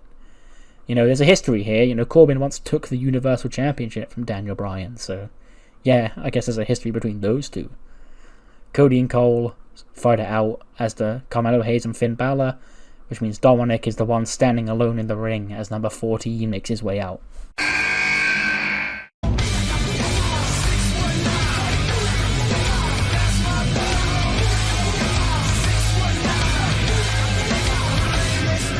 Rey Mysterio makes his way out, which is much to the shock of his son. But Rey storms to the ring, but as he's about to enter, he stops at the bottom of the ramp and ponders what he's doing. He's like, what's going on here? That's my son. And Dominic's in the ring come on, Dad, come on, Daddy, come on. And Rey he sits there and he puts his hands on his hips, he shakes his head. And the referee's like, come on, Rey, you getting in the match? And he goes, no, I can't fight my son, I can't fight my son. He throws his hands in the air, and he just turns around and goes to walk to the back. And then Nese gets in his face you big bitch, you're scared that your son surpassed everything you've ever done. But Rey may not want to hit his son, but he'll happily hit this prick. So he shoves Tony Nese on his ass as he walks to the back. And everyone in the ring is just watching on well, what's going on here? Do we have a number 14? And then Karrion, he's pissed off, he's on the outside still. He goes to Samantha at ringside and he grabs the mic, he's like, hey, what the hell's going on here? What is this? There's no number 14? Huh? You only have 29 entrants in this Royal Rumble? Huh. Typical. Well, who am I gonna massacre next? Huh? And Samantha's like, well, we do have a number 14 who's ready to set to end of the match. And Karrion goes, "What? Well, who is it then? Don't leave us hanging, huh?" Sanford goes, "It's..." And he goes, "What are you doing, kid? You think this is funny, huh? Who is it? Say his name." Say his name and he appears. I believe in Joe Hendry. I believe in Joe Hendry. Cause they love him in London and Paris and Tokyo, America, Scotland and Canada and Mexico. They say I believe. That's when Joe Hendry pops up from under the ring. And Karrion sees him sticking his head out of the ring. And he charges at him. But Hendry slides back under the ring. Then as Karrion lifts the apron up to get him, he's sprayed in the face with a fire extinguisher. And Karrion sort of staggered on the outside, which leads to Joe Hendry sliding up from under the ring, tossing Karrion back into the ring, and quickly eliminating him with a clothesline, to a big chorus of cheers. Hendry then orders the crowd to wave their hands from side to side because they believe in Joe Hendry, and Corbin jumps in from behind to a massive chorus of boos because he's obviously already incredibly over. Cody then takes Corbin down with a Cody Cutter before he's dropped by a super kick from Adam Cole, and Adam Cole takes it in. He's the only man on his feet. He goes, "Adam Cole, baby," as number 15 makes his way out.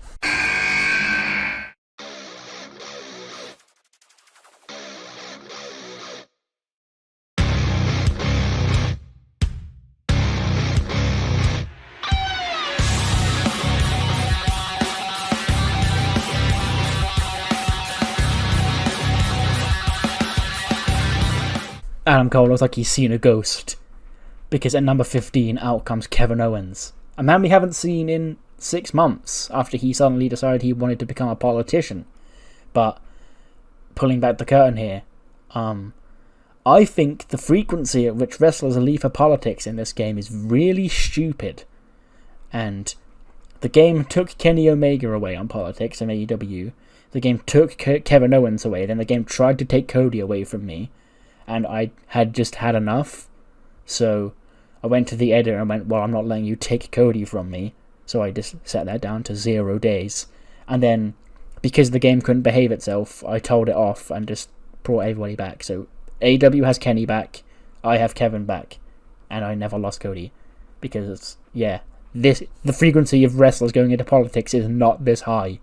I'd take it if it was a hiatus, or an injury, or a movie role, but politics is such a stupid reason, and it takes them out for so long that I just decided, fuck it, I'm not doing that. So anyway, Kevin Owens storms into the ring, and him and Adam Cole go face to face, and Kevin sort of smiles at Adam Cole, and Cole's expression changes from shock to joy. He has a shit-eating grin, and he goes to hug Kev, and Kev accepts his hug, but obviously the way the camera shot, you can see that behind Adam Cole's back, he's not really genuine with the hug. And then, as he pulls away, he drops Adam Cole with a stunner and tosses him out of the match. He then begins fighting with Cody, and I guess Mello and Brian are still fighting over in the other corner. And they've been doing so for a good while now, because they've been 1 and 2. Brian then tosses Carmelo Hayes over the top rope, but he lands on the apron again. Brian then charges at him, and he bumps Carmelo Hayes off the apron, but he leaps into Tricky's arms before he can fall to the floor. Trick and Mello laugh at Brian, going, we fucking ruined your plan, bitch. But Brian's like, okay. He bounces off the back rope, charges through the middle rope with a tope, because obviously that's not over the top rope, so he's not eliminated, which collides with the two of them, and then obviously they both fall to the floor, which eliminates Carmelo Hayes. Brian, he's at ringside, he's all fired up, he's going, yes, yes, yes.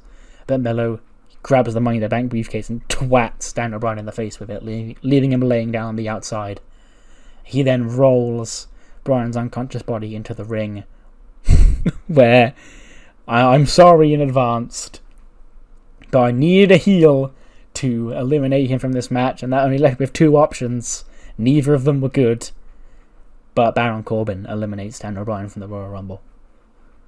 Mello then gets in the face of Bryan on the outside, and he goes, "You're gonna be number 11, bitch," before he storms to the back, and I guess Corbin gets into a fight with Hendry, Balor fights Dom, and Cody fights Kev before number 16 makes his way out.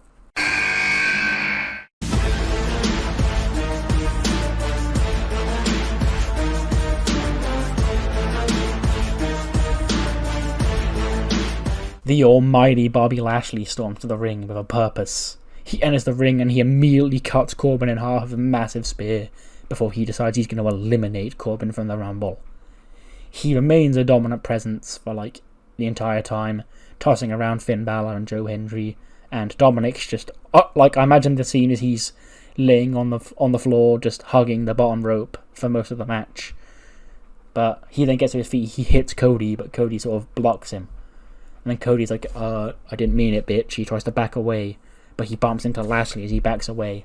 Dominic poos himself, and then Lashley hoists him up for that vertical suplex, and he just keeps him hanging up in the air, that stalling suplex, for just the rest of the time until the next entrant comes out. And Cody and Kev are just sat there watching like, oh shit, like, go on, boy. We all want to go big, then say that. Ho! Yeah, boy, we doing big things. The crowd erupts as last year's Royal Rumble winner, Big E, makes his way out to the ring. He slides into the ring before he pauses because Lashley still has Dominic up in that vertical suplex, before finally Lashley hits the suplex on him. He then goes face to face with Big E, and I think they had like a couple of world title matches last year, so there's a bit of history there between those two. E then drops Lashley with a big ending, but he's greeted by Joe Hendry. Joe Hendry claps his hands, and Big E obviously follows suit, because that's the sort of guy that he is. The two men have some fun interactions. I imagine he's clapping his hands to the tune of New Day Rocks or whatever, before finally Big E drops him with a belly-to-belly. He then goes at it with Cody, while Hendry, Lashley, Dominic and Balor recover on the floor, before number 18 makes his way to the ring. Sheesh, sheesh, please.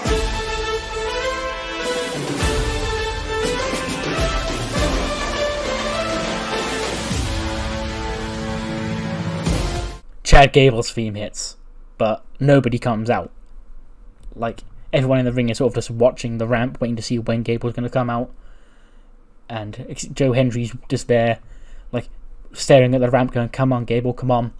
But Gable sneaks in from behind, enters the Rumble from behind Joe Hendry, grabbing him from behind and eliminating him from the match to a chorus of boos. He then celebrates a thank you as he outsmarts everybody in the Rumble, before he turns around to be face to face with Bobby Lashley.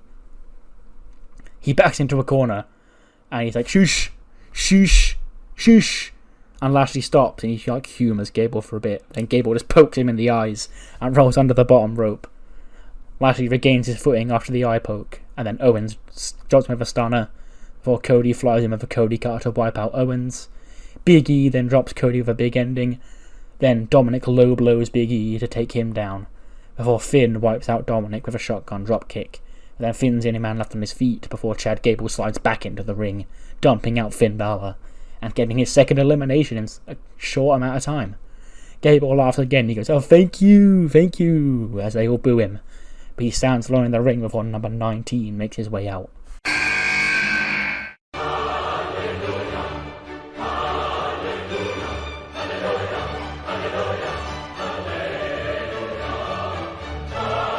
Number 19 is a surprise appearance. The intellectual savior of the masses, Damien Sandow, makes his way down to the ring, robe and all. He and Gable go face to face in the ring, and the crowd cheers because they're like, we haven't seen this guy in a while, let's go, Damien Sandow. Gable goes, shush, shush, as the crowd cheers for Sandow, but they don't listen to him. He just keeps shushing them until Sandow raises his arm and he goes, silence! And Gable laughs because he finally gets the crowd to silence. And he goes, thank you! And Sandow responds, you're welcome. And then he and Gable shake hands, as big-brained gentle sirs would, before he then drops Gable with that neck breaker. He then rises to his feet, and he sort of looks at someone off camera. And the camera pans and it shows that it's Cody and Damien Sandow face to face. And Cody watches as his old tag team partner goes to hit that elbow of disdain on Chad Gable. But as he does, Gable rolls out of the way, and Gable grabs Sandow and eliminates him.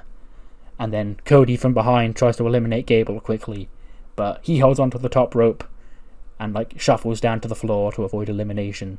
And then no one else is eliminated before number 20 makes his way out to the ring.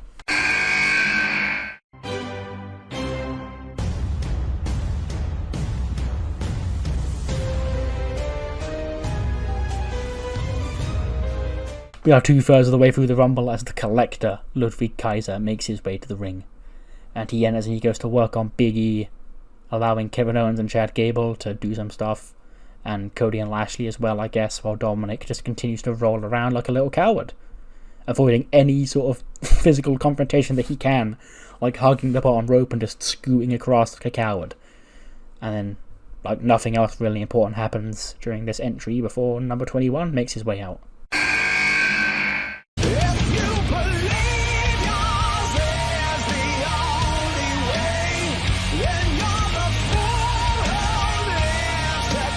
A Royal Rumble veteran. He's probably got to be up there for the total amount of Rumble appearances. Dolph Ziggler makes his way out at number 21. The leader of the grand jury, Damian Priest, Ken Cobain, and Emerson Frost see him to the ring, but head to the back as they send him to the ring. So he's out there by himself. And he enters. He waits for Kevin Owens to get back to his feet before he drops him with a super kick. Ziggler then ducks an incoming clothesline from Big E, dropping him with a super kick as well. But he then turns around and he sells a Bobby Lashley spear like absolute death, welcoming him to the Rumble match. And then Ludwig gets in Lashley's face and him and Lashley go at it while Gable rolls back under the bottom rope to avoid confrontation again. Cody and Dominic end up getting into a fight and he drops Dominic with a crossroads before he again quickly rolls and grabs onto the bottom rope like a coward. And then no more eliminations take place before number 22 makes his way out.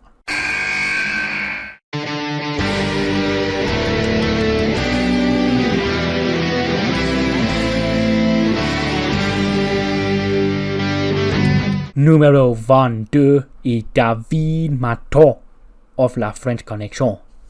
He enters from the top rope. He climbs on the top rope and then enters the match with a big crossbody on Dominic. He then gets some shine. We haven't really shined David Mato as a wrestler, but he is capable. So he avoids a lot of offense with ducks and quickie high flying moves, and he takes down Kevin Owens like a springboard DDT or something. He then goes face to face with Ludwig. But this time, unlike history has proven, this time the Frenchman does not back down from the German, and the two men exchange blows, and then Ludwig slams him down on the floor. Before he goes to work on Cody, Cody fights him off, taking down one of the Axis powers like the good American hero that he is. He gets all fired up and gets into a fight with Dolph Ziggler. Owens drops Big E with a stunner, and I guess just carnage, but no eliminations, for number 23 makes his way out.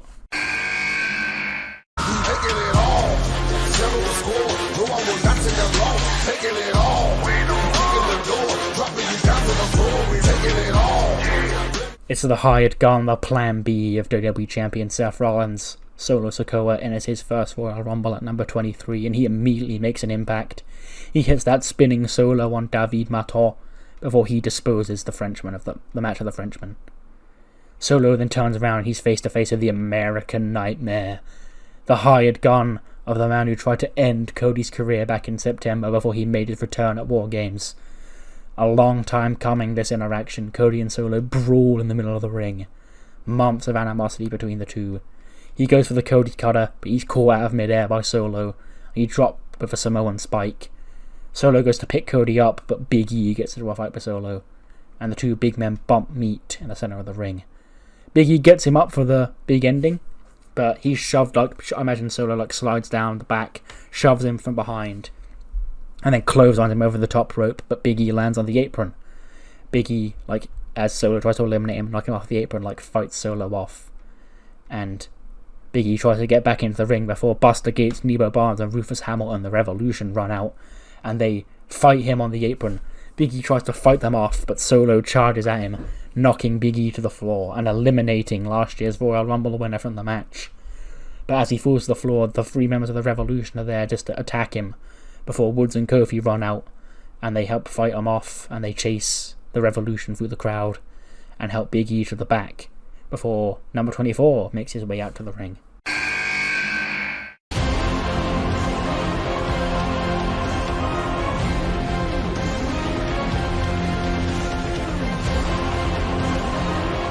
Entering his first Royal Rumble match, the United States Champion Warden makes his way to the ring. He storms to the ring and he takes the fight to Solo Sikoa, dropping him with a big clothesline or something. He then turns to Dominic, who sat in the corner, and Dominic cowers away from the US champion, but Warden grabs him, hits him with a huge power bomb, and the crowd's like, one more time, one more time. So Warden, of course, obliges, picking up with another power bomb, and then another power bomb, before finally eliminating the Cruiserweight champion from the match. He flexes, he's like, yeah, he's fucking gone, bitch, that asshole. Before he turns around and Bobby Lashley's there. These two men fought off at Clash at the Castle for the US title, and now they're running it back here tonight. Lashley goes to lock Warden in the Hurt Lock, but he powers out. He drops Bobby Lashley with a powerbomb before he eliminates the Almighty from the match. He then delivers powerbomb to Ludwig and a powerbomb to Ziggler, who again would sound like he's been shot. And then Cody and Kevin Owens finally work together to ground Warden and isolate the big man before number 25 enters the ring. I hear voices in my head, they counsel me, they understand, they talk to me.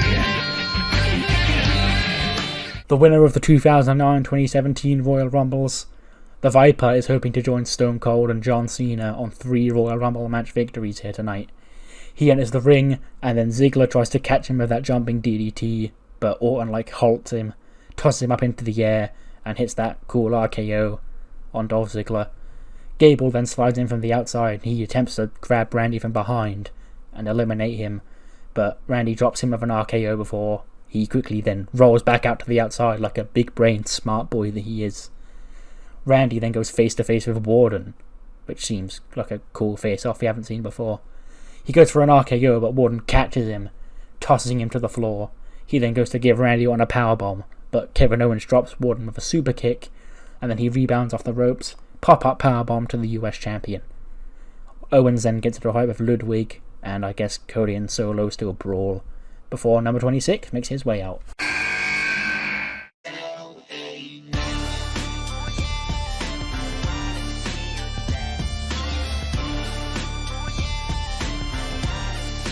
Yeah, LA Knight enters at number 26. That's a great number for him to draw in his first Royal Rumble match here. And he enters the ring and he begins a fight with Kevin Owens. Ludwig and Randy are going at it. And once again, we finally see Solo Sikoa and Warden go at it. And they do that big spot where they both bounce off a rope and both go for a clothesline, and they both collide and both fall to the floor after a big double clothesline. Cody and Ziggler, I guess, are just recovering. LA Knight tries to eliminate Kevin Owens, but Owens fights him off, and then there's no more eliminations before number 27 makes his way out.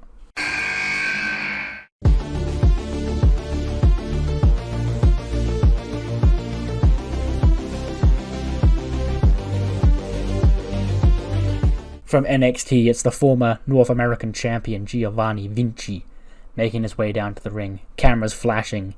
He takes that pose, Vinny. He takes that pose, he goes to get into the ring, points at the camera, VD, flashes on the screen. Then he enters the ring, and he helps Ludwig take down Randy, his old pal, Ludwig Kaiser.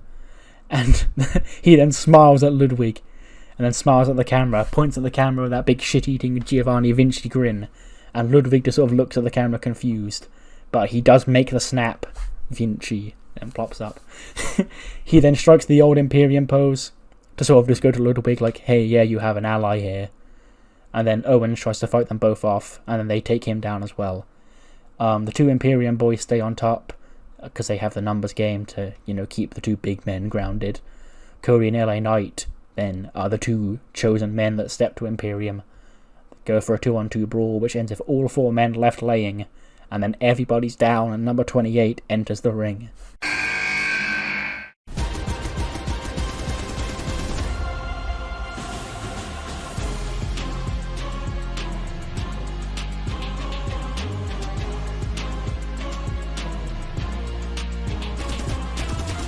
It's prime time. Here comes the Maverick himself, Logan Paul. He's all fired up to enter his first Royal Rumble. He's doing star jumps in the ring like when everyone else is down just to warm himself up. And he picks his first target, which he settles on Ludwig. And he nails him with the 3 amigos. He then goes up top for the frog splash, but Vinci tries to punch him and stop him. But Logan Paul doesn't let Vinci stop him. He leaps off of that frog splash, over the top of Vinci to hit Ludwig with the frog splash. And he's all fired up until he turns around and Dolph Ziggler's there with a super kick. Dolph picks up Logan Paul and he shouts some shit in his face. And then Randy Orton grabs him and tosses Dolph Ziggler over the top rope, but he again skins the cat. And he holds on. But then Logan Paul rises back to his feet and he kicks Dolph Ziggler in the face. And Ziggler lets go of the top rope. And Dolph Ziggler has been eliminated by Logan Paul in this Royal Rumble. Ziggler throws a fit on the outside. He's like kicking the barricade and tossing the chairs about. He can't believe Logan Paul, of all people, has just cost him his chance to be the WWE Champion again. And then the referee's like, hey Ziggler, you've got to leave. And eventually he finally does leave.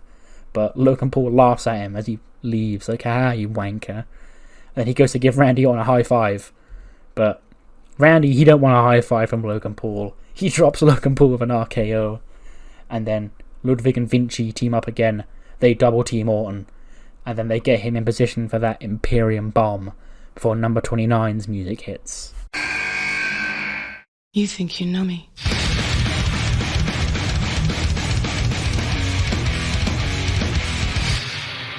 On this day, I see clearly everything has come to life. Better play. The Radar Superstar enters as the penultimate entrant in this Royal Rumble match. And as he enters the ring, Vinci sort of gets down from the apron where he was going to hit that Imperium bomb. And he rushes at Edge. But he gets nailed with a spear, and then Edge eliminates the Italian from this Royal Rumble. Ludwig's attention turns to Edge for eliminating his friend, but Randy drops Ludwig with an RKO before he's also eliminated from the match. Edge and Randy then sort of nod at each other, because they should probably continue working together here in this match. They team up on Warden, again isolating and grounding the big man. Solo then flies in with a super kick, taking down Randy. Edge charges at Solo with a spear, but he gets scooped up for a Samoan drop. Then Cody nails a crossroads on Solo, taking down Seth Rollins' hired gun, and the American Nightmare has the crowd going wild, eating out of the palm of his hand, but he's the only man left on his feet before the countdown sounds for the final time.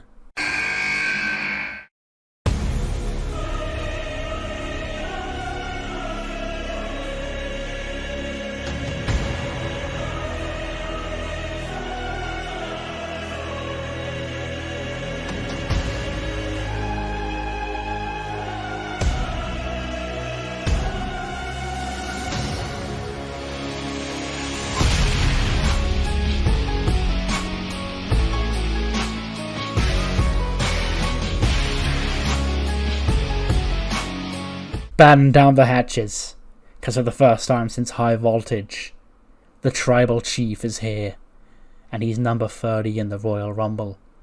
Roman takes his sweet-ass time entering the ring, of course, and as he does, he gets in the face of the American Nightmare, and the crowd lose their mind just at these two staring off face-to-face once again. SummerSlam replaying before our very eyes. They exchange strikes again, before Roman ducks a Cody clothesline, bounces off the ropes and hits Cody with a spear. But then LA Knight jumps on Roman, tries to take the fight to the Tribal Chief, but he gets Superman punched and quickly disposed of by Roman. Roman then gas himself up after elimination, and then Chad Gable sneaks back into the ring and he tries to grab Roman from behind and eliminate him.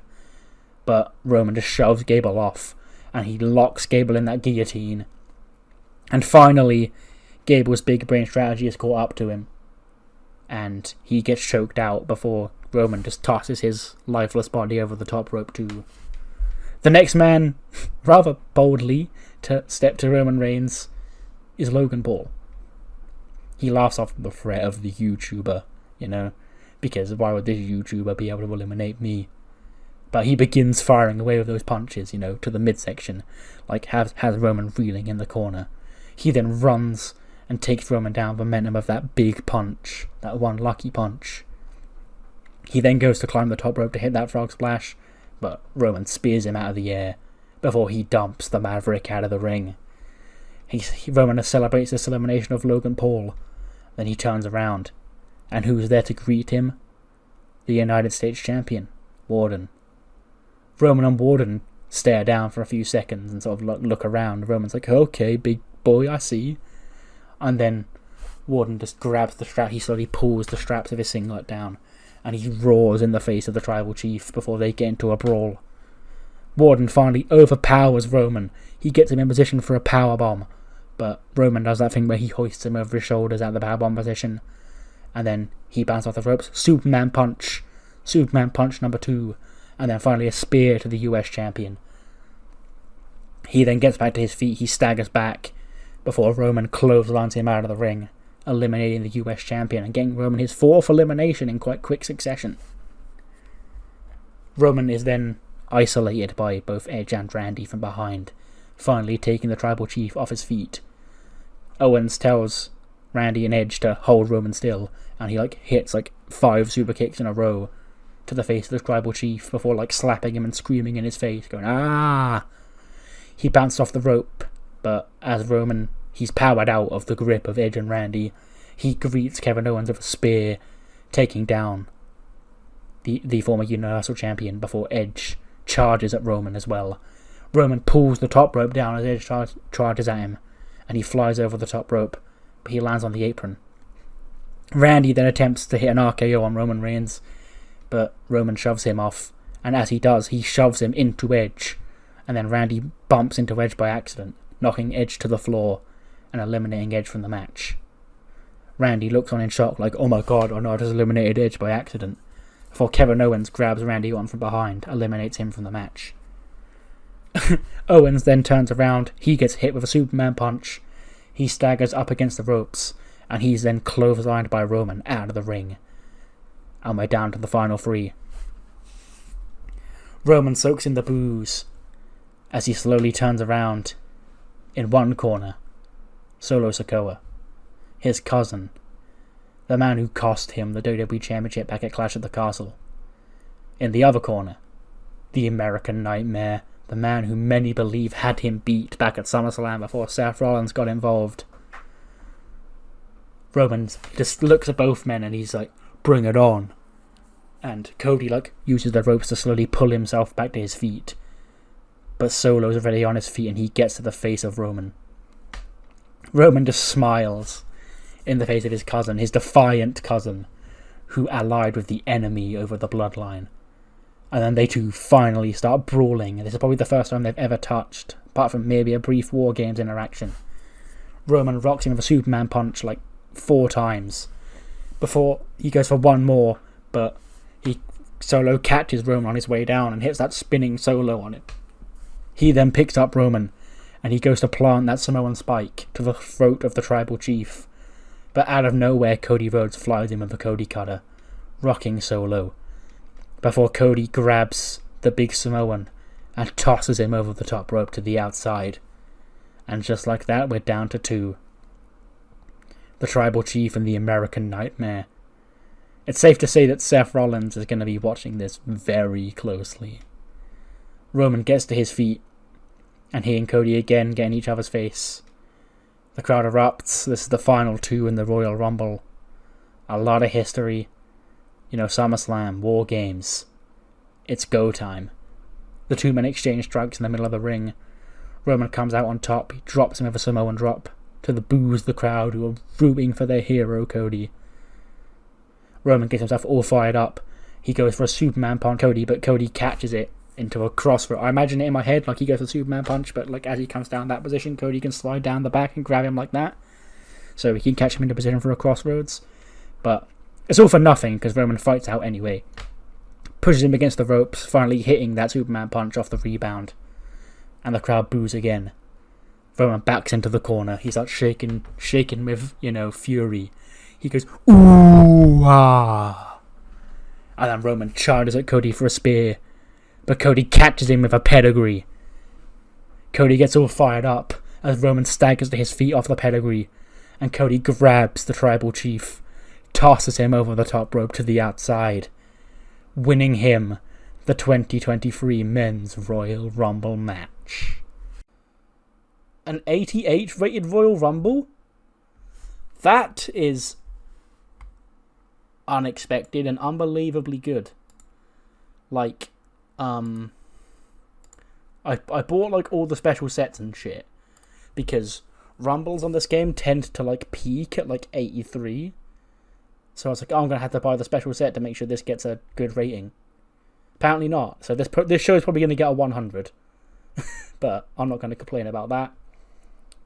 But as we may have all predicted, the very first man to declare for the Royal Rumble, the American Nightmare, in 63 minutes 44 seconds, is going to WrestleMania. Roman Reigns, the final elimination. That's his 5th time being the runner-up in a Royal Rumble. Solo Sikoa and Kevin Owens, the other members of the Final Four. And Cody was the Iron Man. Roman got the most eliminations. But the man going to WrestleMania to challenge for a championship of his choosing, one more shot at destiny. Out comes Dustin and Brandy to celebrate with him. We go off the air. American Nightmare pointing to the WrestleMania logo, pyro exploding like it's, a regular Cody entrance. He's beating his chest, his neck tattoos bursting with pride. And we are officially now on the road to WrestleMania 39. 97 rated show, yeah. Not quite a 100, but apparently, whatever. It's fine. I didn't intend for it to get 100. I intended it to get like an 8 and 90 because I thought the Rumble was going to be mid, but 88 is actually a really good rating for a Royal Rumble, so I'll take it. What matters more than that 97 is what you there thought of the Royal Rumble this year. So do let me know what you thought in the comments below. And I'll see you next time for Raw, which doesn't have a premium live event until WrestleMania. But there will be a big TV special, probably called Fastlane, or something like that. So for Raw, it's going to be a long 2 months, building towards the grandest stage of them all. But we now know we have a new World Heavyweight Champion in that time, and his name is Gunther. We also know we have a Royal Rumble winner on our hands in the American Nightmare, Cody Rhodes. And I surely do hope I'll see you on this long, but so worth it journey to the grandest stage of them all. See you then.